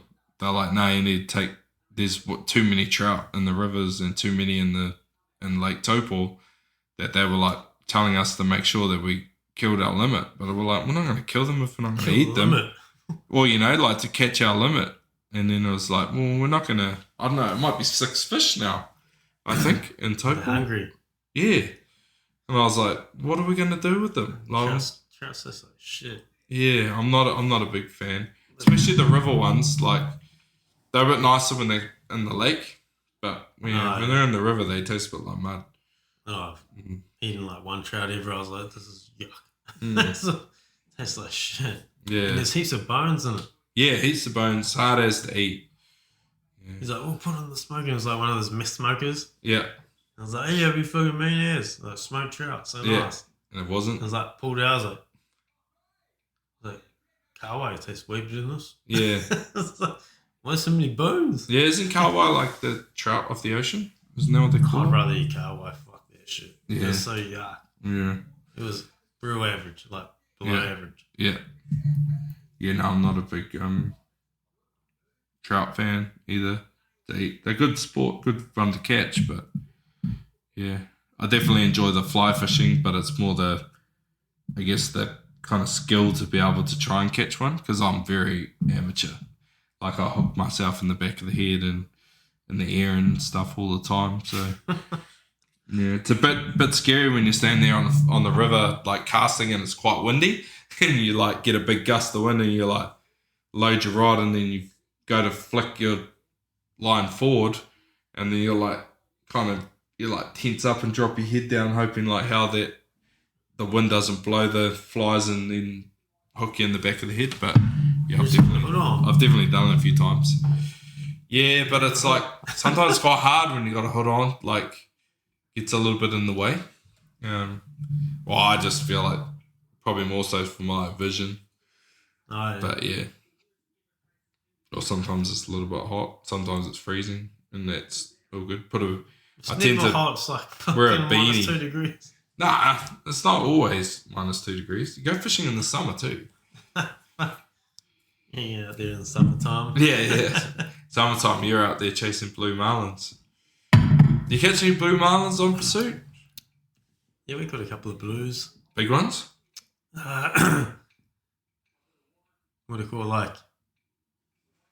Yeah, we got one that was like 250 odd. Oh, true. Nice one. Zucker 5.5.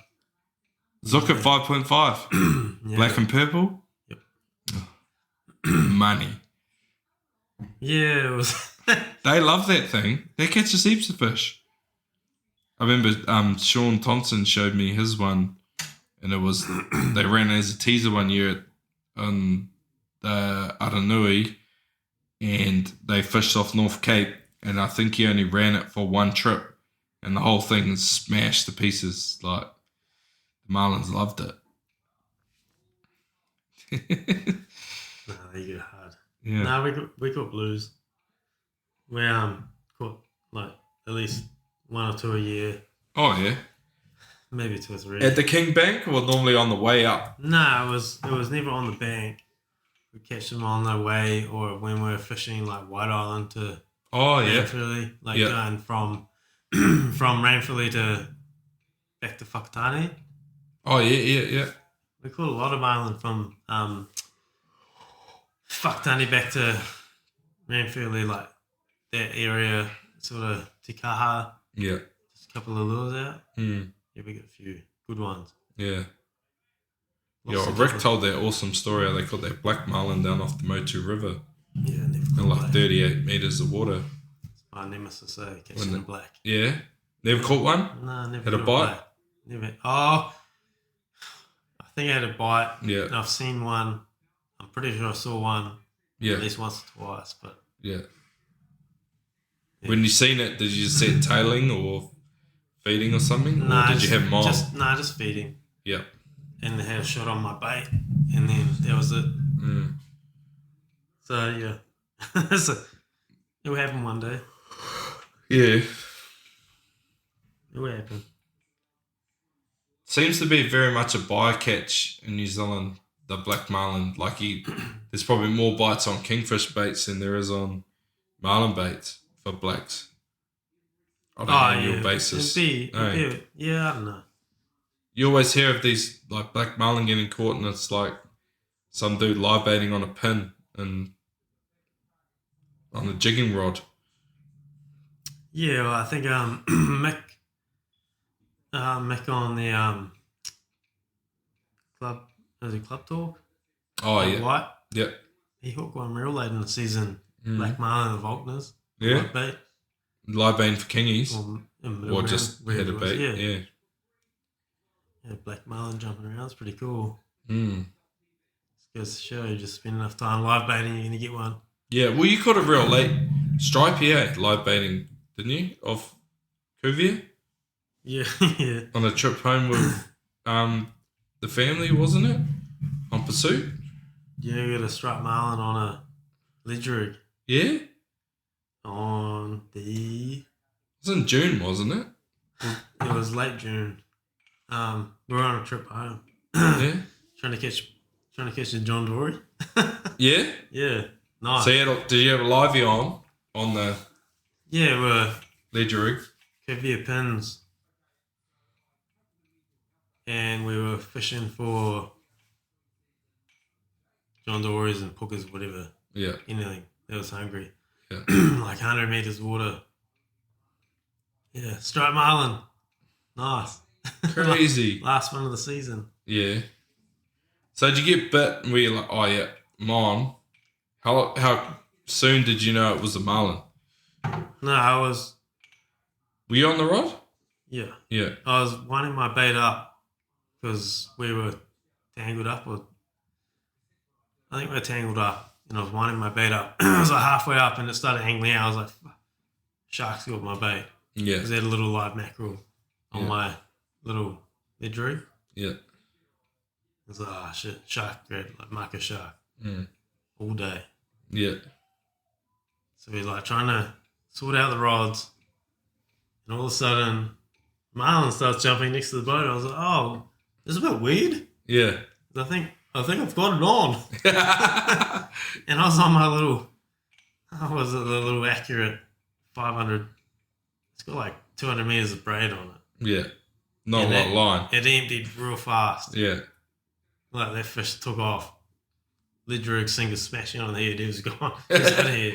He's like, get this off me. Rick looks at me. He's like, we're on. Yeah. I was like, yeah, I think I've got it. He's Yeah. like, okay. Yeah. And he's just like, fuck everyone else. Yeah. Let's back down. Let's get it. Yeah. So yeah, no, we got it. It was like 2 hours. Yeah. Good fun. Man. How was it? What was it like leadering it? Because you wouldn't have had much mono Later to deal with. It was rod to the rod to the tip. Yeah. Like swivel came to the tip and tagged it, took a photo, got a video and snapped it off. Yeah. Yeah, because you wouldn't have, what size ledger rig you have on it? Like, It was like 100 pounds, I think. oh, okay. Yeah. So you had a decent amount of line Real on there. decent. Yeah. Oh, the ledge rig was 100 pounds. Yeah, that's decent for John Dory fishing. Yeah, it was. Well, I suppose you'd be anticipating you could easily get a kingfish in that too, right? No, it was undergun. It was good fun though. Undergun for a marlin, but It was fun. We landed in the dark, so that's pretty cool. yeah. Caught many fish like that you've had to fight into the night, apart from the manta ray. Yeah, we got swords. Yeah. The swords that have fought into the night, their behaviour change heaps? We caught a sword. We didn't catch the sword. We hooked the sword. We hooked the sword. There was the first half an hour of darkness. Oh, yeah, so it just gone dark. Played that one for about 12 hours. Oof. And then broke it off. So sun was coming up? Or Yeah, sun had come up. Yeah. Yeah. That was unlucky. Yeah. Lucky? No, Unlucky? there's different fish at night time. Yeah. It was unlucky. Yeah. Where did it break? Just mainline busted off. Oh, yeah. Cam was on that trip. Oh, yeah. Carl Muir was on that trip. Oh, true. Uh, Was it on pursuit? Or, yeah. Oh, yeah. Yeah. No, I haven't done much nighttime fishing since then. Yeah. Nighttime's for sleeping. Yeah. Daytimes for fishing. What? Yeah, I guess it wasn't even that long ago, was it, that daytime sword fishing wasn't even a thing? Hey. When you were on pursuit, was it, when you started, was it a thing, daytime sword fishing, or was it still kind of everyone just did it at Nah, night it time? was, because the first week I worked on that boat, I thought those two swords were the same. Oh, true. Yeah. Oh, was it that week? I was pretty close to it, yeah. Yeah. Not far from it. I might have to have another room. Yeah. You can have another room. Mm-hmm. Looked at my daughter. We'll find a dolphin. Yeah? We're going dolphin watching. So that was the plan, We're on. dolphin watching. Yeah, it was dolphin watching all day. Yeah. I don't care about the marlins. Well, she didn't. But I had my... But you did. Yeah, well, a little bit. Yeah. But no, we're dolphin watching. Because you were down in that northwestern corner of Mare, right? When, We were... and amongst all the boats. No, we're like South Mare. Oh, yeah. Yeah, there's heaps of boats there. That's right. Yeah. It was pretty hectic. Yeah. That's where that bite was. No, we saw the dolphins. Because did you ring were me like- or were we talking on the radio? Rang me, eh? Nah, I rang you up. Yeah. Like, where are you? I was like, When- yeah, it looks good. Went in shallow, saw the dolphins. I was like, Yeah. all right, dolphins ticked off. Yeah. Good. Let's find a whale. It was pretty much, we got to find a whale. Yeah. And we went out we were in like Wonga Trench and there it was a whale. I was like, this is the perfect day. Yeah. And you're like, come this way. And I was Yeah. like, okay. We got that way. You and it turned was up. Pretty much boom. It was Oh, first pass, like, because I remember I was running up and down. Jimmy Brown had given me those coordinates, like of an area to look at, according to the SST charts. And I remember I was going in between was that school the of two skippies? marks, and I was like, man, this looks good. And then I came down, this big school of skippies come up, and I was like, oh shit. And then I think I said to you, I was like, oh, there's a massive school of skippies here. And I ran down the edge of it, and then I turned, I was coming up the other side, and then you came along the side that I went. I was right behind you. Yeah, you're right behind me.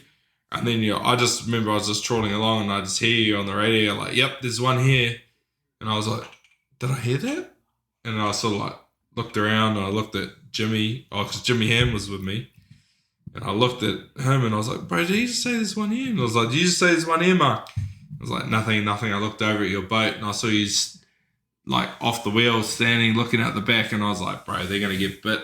And then I was like, next minute, see the boat stop, this marlin start jumping, and I was like, oh, yo, they're on. Yeah. But it actually gave me good hope, because I was like, okay, well, if he's got one, like, they're here, they will just persevere and we'll get a bite, but we just didn't get the bite. Yeah. You marked one on sounder too, eh? Nah, just the bait. Oh, just the bait. Nah, I didn't see that one on sound. It was good. Yeah. Just came up. You probably saw it before me. Just came in hot. Yeah. I think I was Did you see him trying on lure? Finn did, eh? Nah, Finn saw it. My daughter saw it too. Yeah. They both looked back and Yeah. thought it was standing by the reel, and it started going, screaming off, and it was good fun. Yeah. So much fun. They loved it. Fish jumped, and Did all the fun stuff, it was, eh? yeah, it was perfect. It was small fish, and caught it fast, and it jumped by the boat, and Yeah. my wife and my daughter got to see their first marlin, Yeah. which was cool to Yeah. share with the family. Yeah. Finn will be like, yeah, see, that's what they look like. Oh, he's such a Yeah, you see. Know it all. He's a legend. Ask him. Yeah. Yeah. Were they like super excited by it? Like your daughter and your wife? Or more so the dolphins and the whales and... Nah, my daughter loved the fucking dolphins. Yeah. And the manta rays. Oh, yeah? Yeah, she loved the manta rays. Do you see some manta rays that day? Yeah, we saw manta rays. Ah. Nah, she loved the dolphins. Mm. That's all good. Yeah. Each to their own. Yeah, exactly. It's refreshing. I love it too. Yeah. Yeah. Makes it better for me too. So Yeah, it's pretty cool when like... breaks the doubt for me. Yeah. Seeing the kids excited about seeing something that we see every day. Yeah. Like we see a dolphin, they go, oh my God, it's the most amazing thing ever. Yeah. You're like, it's a dolphin, it's not Yeah. a marlin. Yeah. Well, it's funny, like this year when I caught the yellowfin up off Doubtless, we're like trawling along and I just seen all this like splashing and I was just like, oh, you know, it's like looked like fish feeding and I sort of like trawled over towards it and I was like watching and I was like, oh, I wonder if it's dolphins or could be marlin. And Coops and Mace were like frothing. They're like, yeah, what is this? Is a marlin there? Is a marlin? I was like, I don't know. We got closer and they're like, oh, it's dolphins. And they're like trying to get my phone and trying to like record it and stuff. And I was like trawling along. I was like, man, I never get bit in a pack of dolphins, like ever. I've never ever had a bite. And I literally just went to say it, and I've said it 100 times before, but I just went to say, I was like, I've never had and then the rigger, boom, and then we're on, and the Dolphin on. yeah, and then the footage is like hilarious because I was like, oh, and I was like, yeah, we're on, and then because the way it took off and it like nodded and stuff, I was like, fuck, that's a marlin, like just the way it looked, like on the bite and stuff, and I was like, oh, it's a marlin, and then I was just sort of watching it start to like clear the gear and stuff. And then Mason, my youngest, he's like, oh, this is mean. We got dolphins and a marlin. Cheer, brother. And he's like yelling out to the GoPro because he knows the GoPro's recording. So he's standing in front of it, like yelling at the camera, we got dolphins and a marlin. Cheer, brother. And I was just like, oh my God. Yeah, but it's like pretty hilarious, like footage. Of it, but it's really cool to see their excitement, like for them. Like they were frothing off the dolphins. I was like, I didn't think they would get that excited by it, but it was actually really cool to see. And it gives you that little bit of like, because it's easy to get stuck or narrowed in on what you're trying to do and not actually taking in the whole experience. Yeah, you know, like you're like, oh, we're here to catch a marlin. Don't think about anything else. Yeah. Nah, it is. It makes it so much more fun. Mm. You just got to get it sort of out of your system that you're there to chase down a marlin. And yeah. You just got to make the older you get, you got to make it more about the family. Yeah. I guess. Well, the other side of that too, though, like is an old cunt. Yeah. We're getting old, Mark. But like you talk about that there, and it's like I reckon that's why you caught that marlin too, because it wasn't all about just catching a marlin, where I was there like fully, you know, sometimes you can get not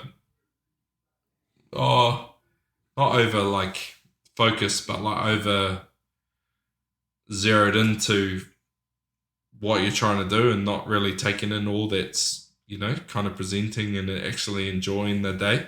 You get a little bit sort of stuck on just catching rather than where you're out there about an experience and fishing and enjoying all of it, and you got bit, and you got, I don't know if it's lucky. Lucky. I reckon it's a karma thing. It's all lucky. More than luck, you know? I reckon it's more around the karma. Because you're there, good juju, having a good time with the family. You got the bite. Water. Where me and Jimmy were like there. Nah, it's all lucky. Same place, same lures. Same vibe.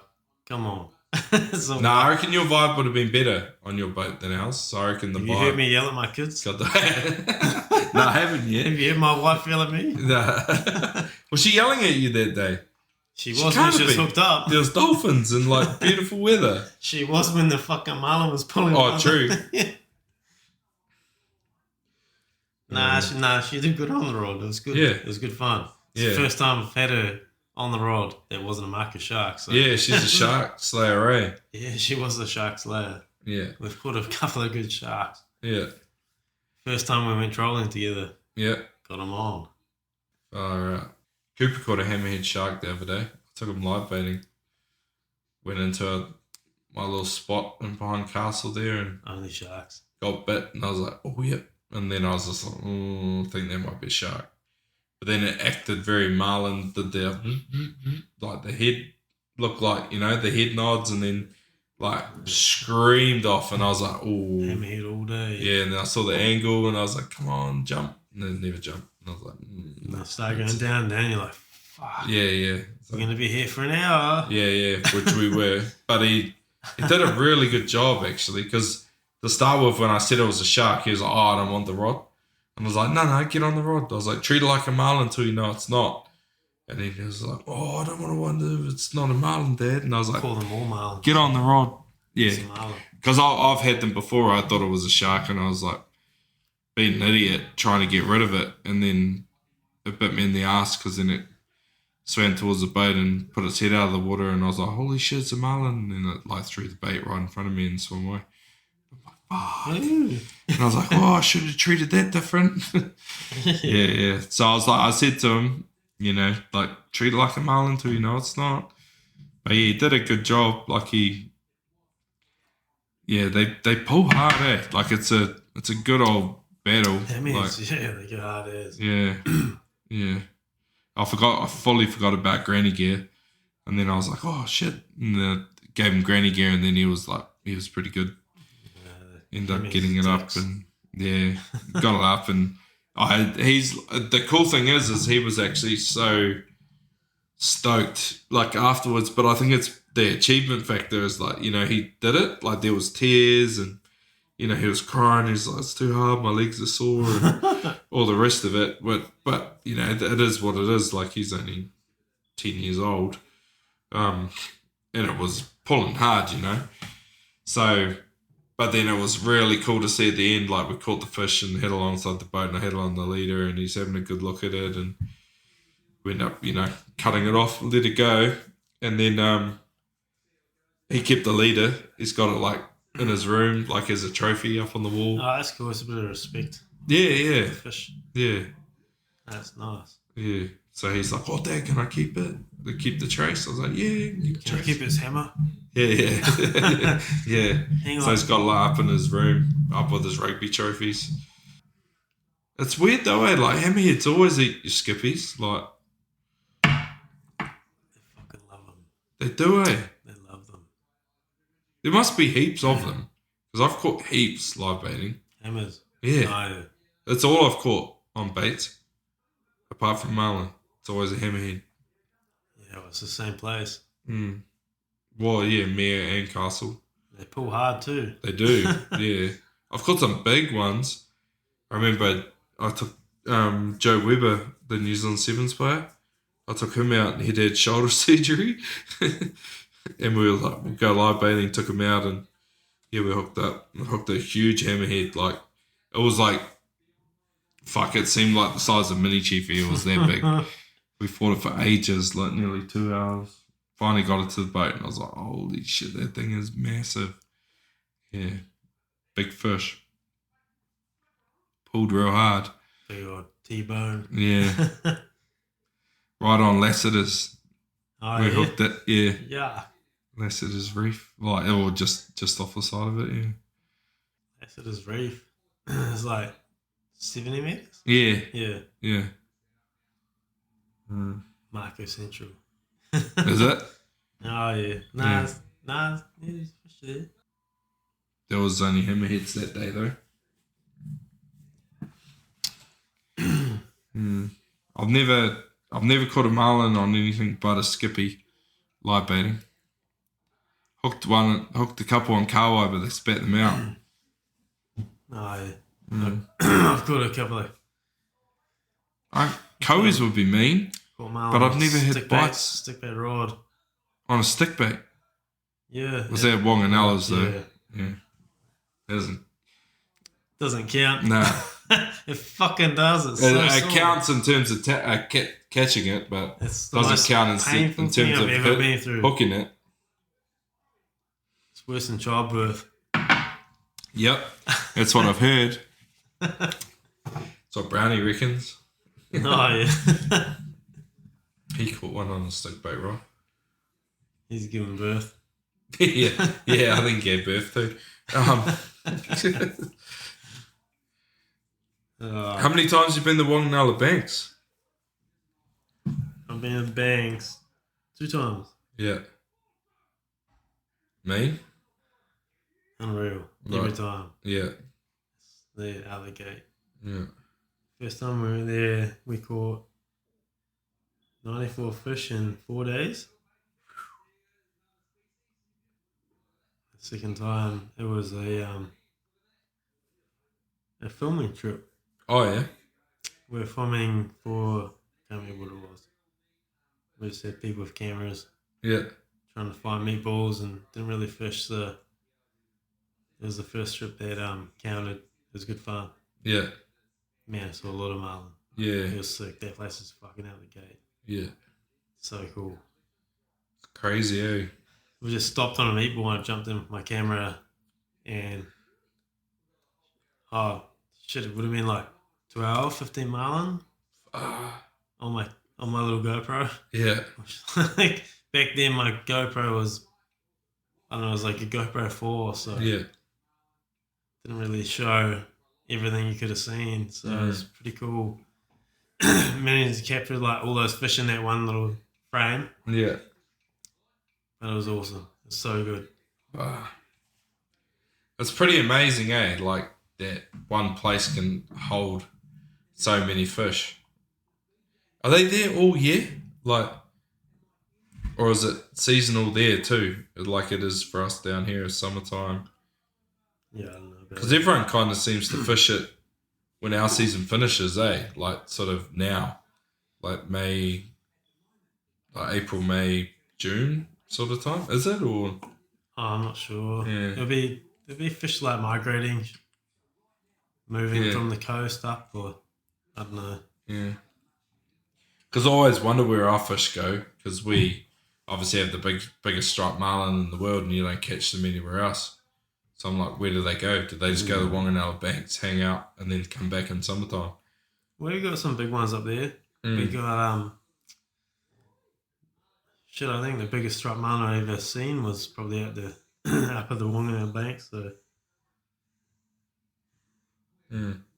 I guess they maybe just moved from here to there.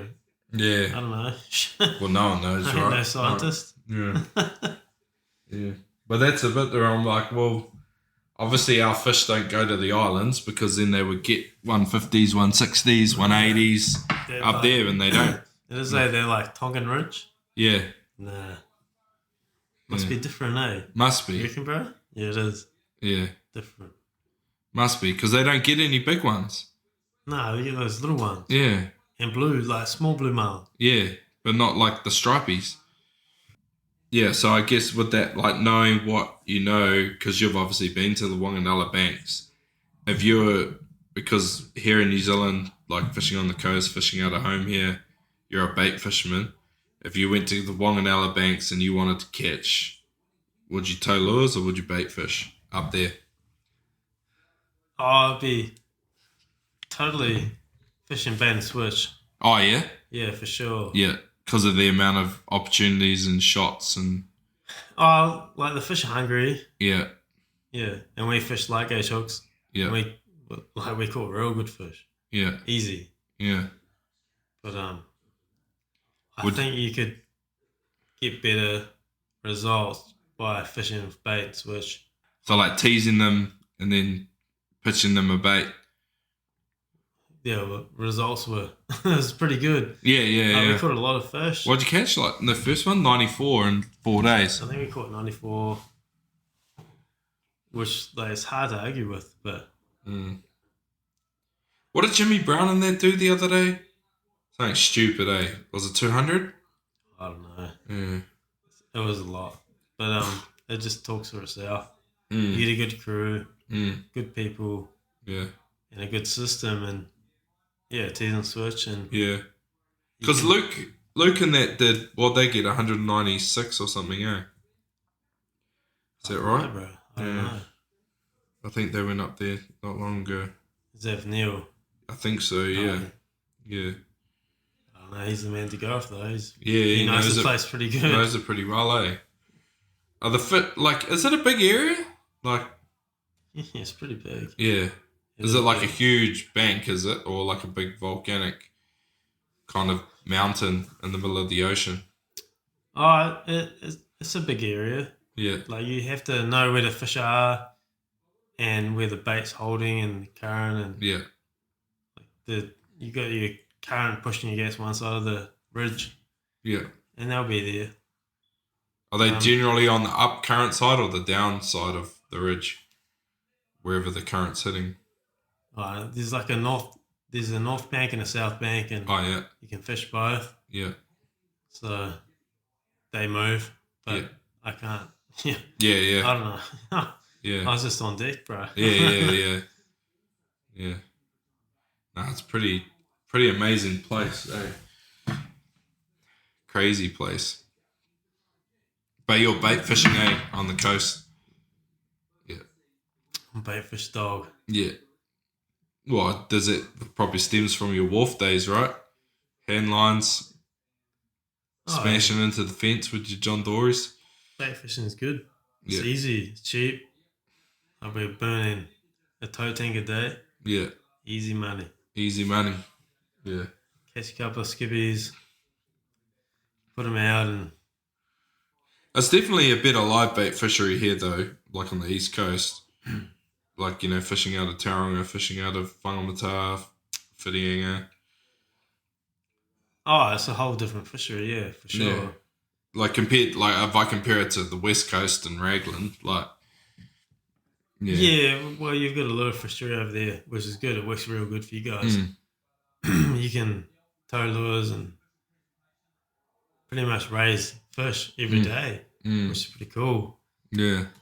Like raising a fish on the East Coast out of the bar, man. Few and far between. If you raise a fish in a day, you're a big dog. Yeah.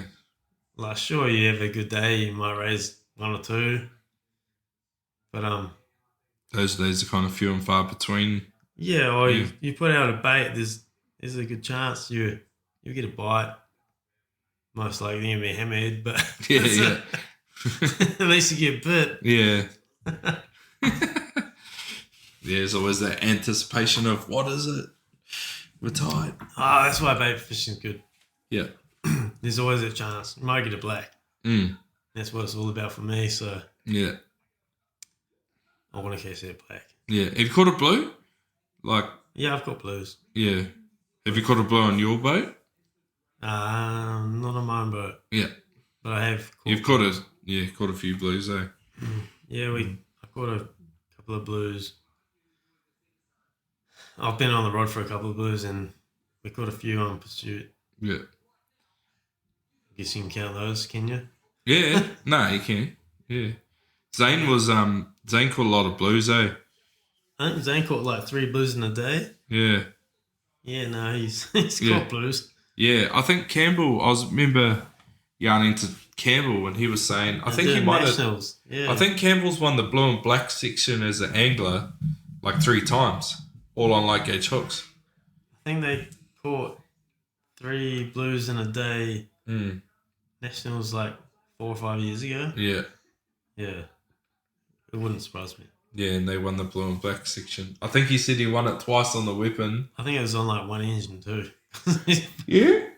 Yeah. Holy hell. Yeah, because I think Campbell said he'd won it twice on the weapon and then once on Brutus with Tony. He'd won, top angler or top boat in the blue and black section. Top rod grabber. Yeah. He must be fast on a boat, Churn.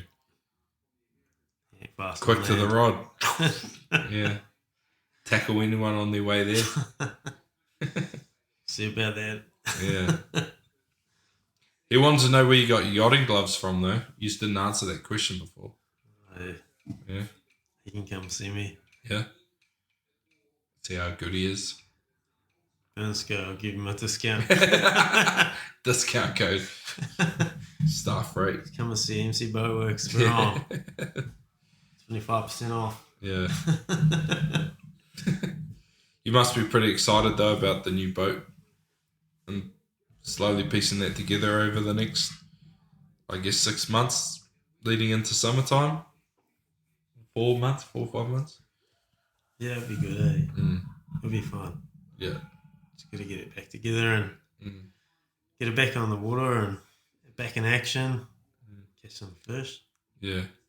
Now that you don't do the charter boat fishing, is there elements of it that you miss? Like in terms of like working on a boat? Was there bits of like, oh man, that part of I guess the whole game was like real enjoyable? To be completely honest, there are parts that I miss. Like the enjoyment of seeing people catching a good fish. Yeah. That's what I get off on. It gets me pretty excited, but the days, the long days in the ship bay, yeah, it doesn't really add up. So, nah, it was good. It was fun. Yeah. I love taking people out and catching them like a fish that I've never seen before. Yeah. Even like taking my family out and seeing a dolphin. My daughter sees that. It's refreshing as. Yeah. I love that shit. Yeah. Any day of the week. So, nah, it's cool. I'll never go charter fishing again. No way. Yeah. There's no way. Yeah. Yeah, because it's like there's real joy in providing for people, like whether that's excitement or, you know, like I feel the exact same thing. I'd way rather take out somebody to catch their first marlin than, you know, go and catch another one myself. Or because there's nothing like experiencing something for the first time and being able to provide somebody with that experience that, you know, they've never had that opportunity before. Like it's a pretty cool feeling, eh? When you can be like, wow, that's pretty choice to see how excited they are to experience that. Oh, it's refreshing. It's so good. Like seeing your family seeing something they've never experienced before. It's pretty cool. Was was your wife and your daughter like pretty pumped when the marlin was jumping? Did that excite them, or was it more the dolphins and the whales? It was dolphins. Yeah. I didn't give a shit about the marlin. Yeah. We caught the marlin real fast. Yeah. Finn would have been pumped though. No, he liked the manta rays. Oh yeah. Oh, we caught marlin before. Yeah. Like me and Finn have caught a few marlin before, so he didn't care. Yeah. It's still fun for him, but it's not like a first. Yeah. Like a first sort of journey. Was he full frothing the first time you caught a marlin together? Was he kind of old enough to be aware of what was actually going on? Finn's first marlin would have been. Was it with Ez? I know. Think about what his first marlin would have been. Yeah. Was the little buggers caught so bloody many? Oh, I think Finn's first marlin, he would have been like a year old. Oh, true. Little.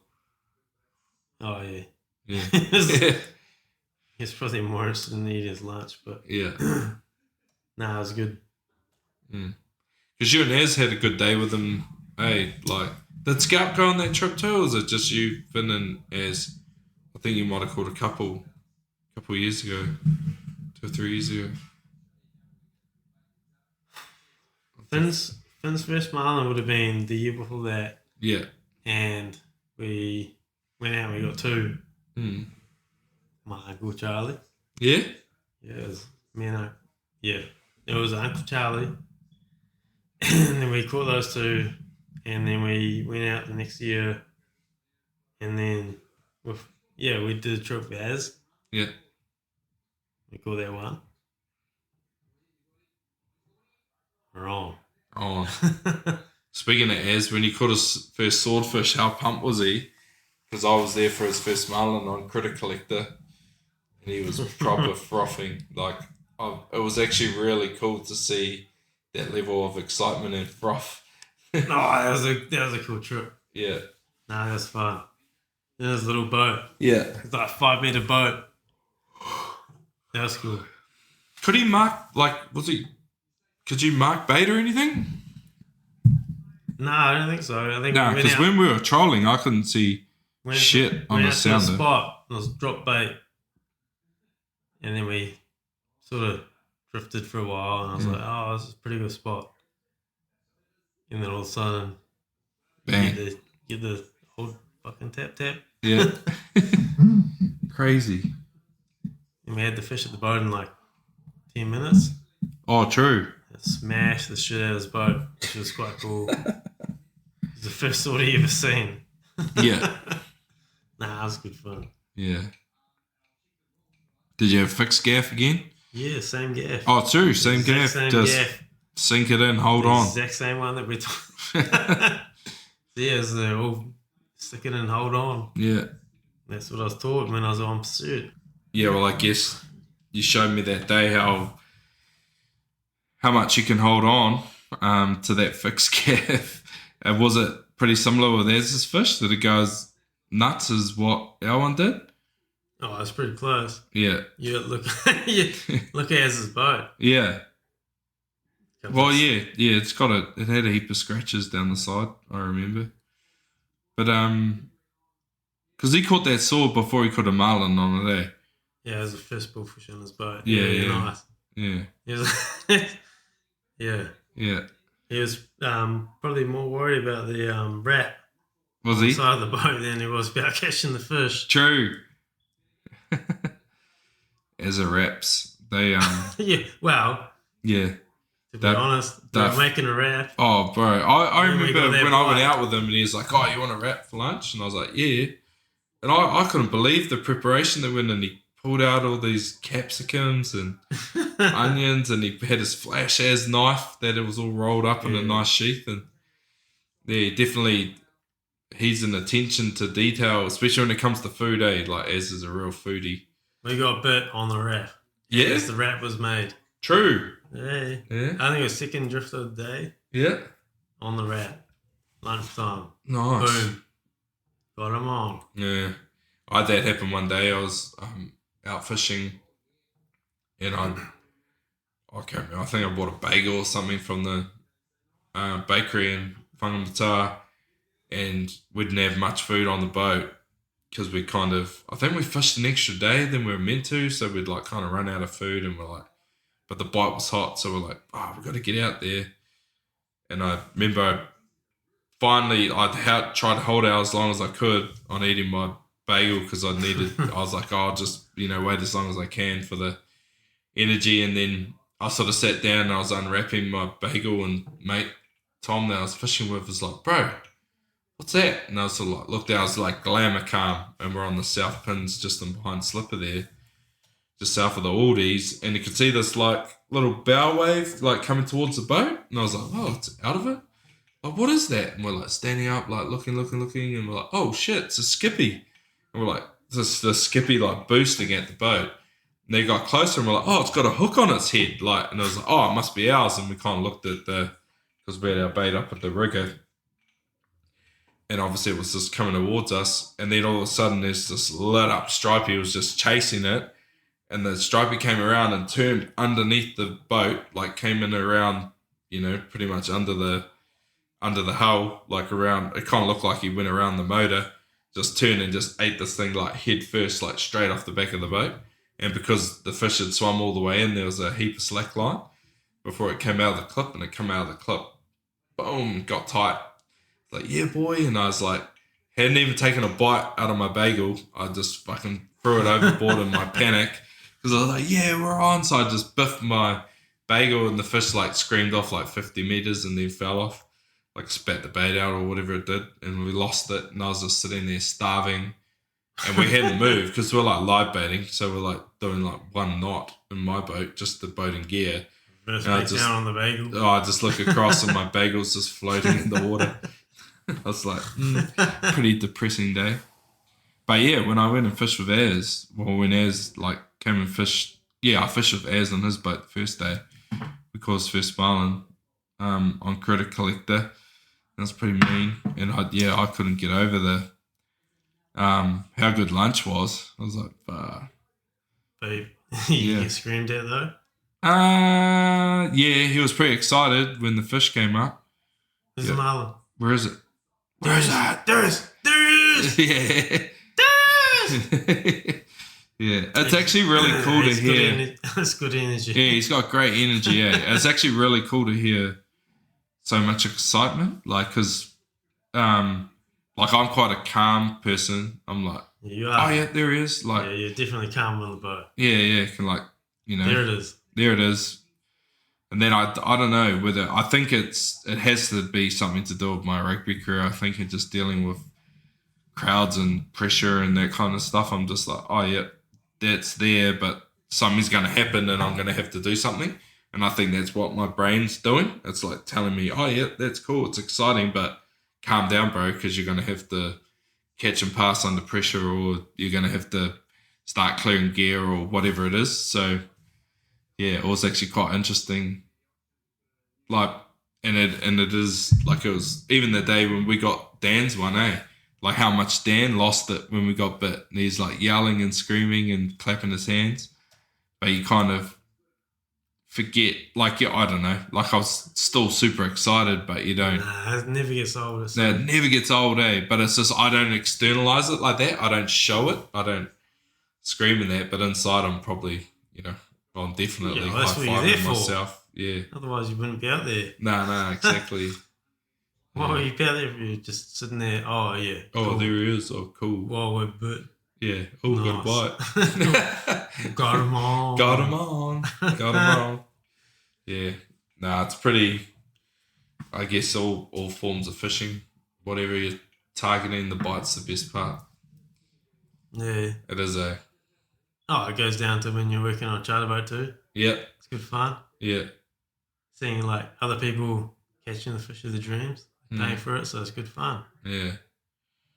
Yeah, I just can't comprehend those big kingy sessions, Like, they must be pretty intense, like, especially when you're a crew and you've got multiple people hooked up and they're on these, trains of kingies, like beasts of fish. Like, is there a lot of like coaching going on with them, or you kind of just like? Nah, for sure. Yeah, you're in their ear. Yeah, you've got a couple of guys that might be hooked up to a good fish, and it might be the first king they've ever hooked.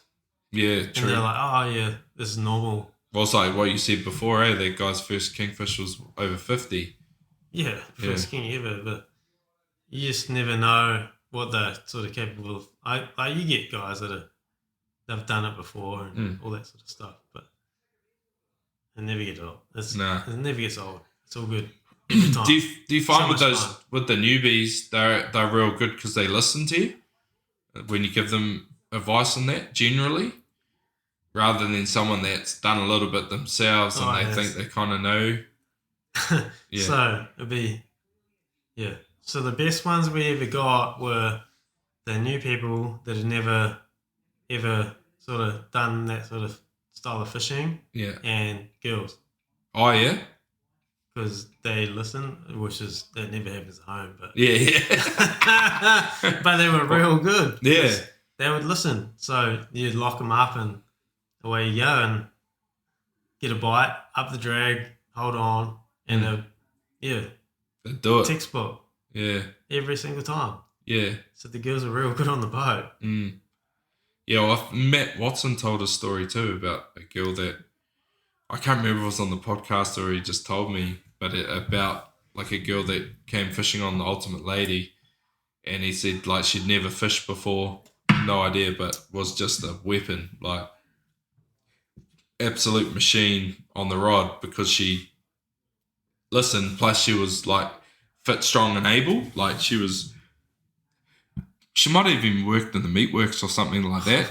Yeah, so she was like tough, and like strong. But he was like, but the best thing is whatever they told her to do, the crew, because it was, they were at the Wanganala Banks, like she did it like textbook. She understood that you don't want to be pulling on the rod, that you want to, hand on the reel and balance and all that kind of stuff. Like, yeah, he said that she was real impressive.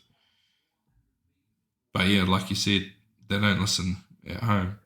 Try coaching like 50 of them when I was coaching Chiefs Manawa. It's actually really interesting, and I joke about this now, but I do the same with the girls. So it's like, it's super intimidating being the only male in the room of like 50 women, and then trying to get them to listen to what you have to say and put it into practice, because it's like, my wife doesn't listen to me at home because she thinks I'm an idiot. Yes. She's probably right a lot of the time. Not all the time, but a lot of the time she's right. Probably right. Just like my daughter. Yeah. It's all good. It just puts us back down on our little pedestal. Yeah. Stay in your box. Stay in your lane. Yeah. That's all right, though. Oh, we've covered quite a lot, and it is 10 to 3 in the morning on a Thursday, so I guess I just want to say thank you, Mark, for coming on and sharing, I guess, a bit of your journey and the kind of insights and the way you think about fishing. As the guests well know, that I've been a big fan of yours and been really keen to get you on as a guest. So I guess my biggest kind of takeaways is fish where the fish are, follow the bait, set your drift, find the fish. Is there anything that you want to leave the listeners with? Nothing in particular? Find the bait, find the fish. Find the bait, find the fish, yeah. No, I think it's pretty cool, bro. It's really, for me to have the opportunity to go fishing with you and Finn the other day, it's really cool to see the knowledge that you're passing on to him and how excited he is about the sport of fishing and, all parts of it too. Like he, for a kid that's 7 years old to be able to go out and go sword fishing all day and sit there and watch one rod in the rod holder shows that he's definitely keen and passionate on it. So, it's pretty cool to see, I guess, you passing that knowledge on to him. Had some pretty exciting times together, the two of you, and I'm sure there'll be many more. Keep on that. Shot, Jeep. Thanks for coming on. Wrap it up. Wrap it up.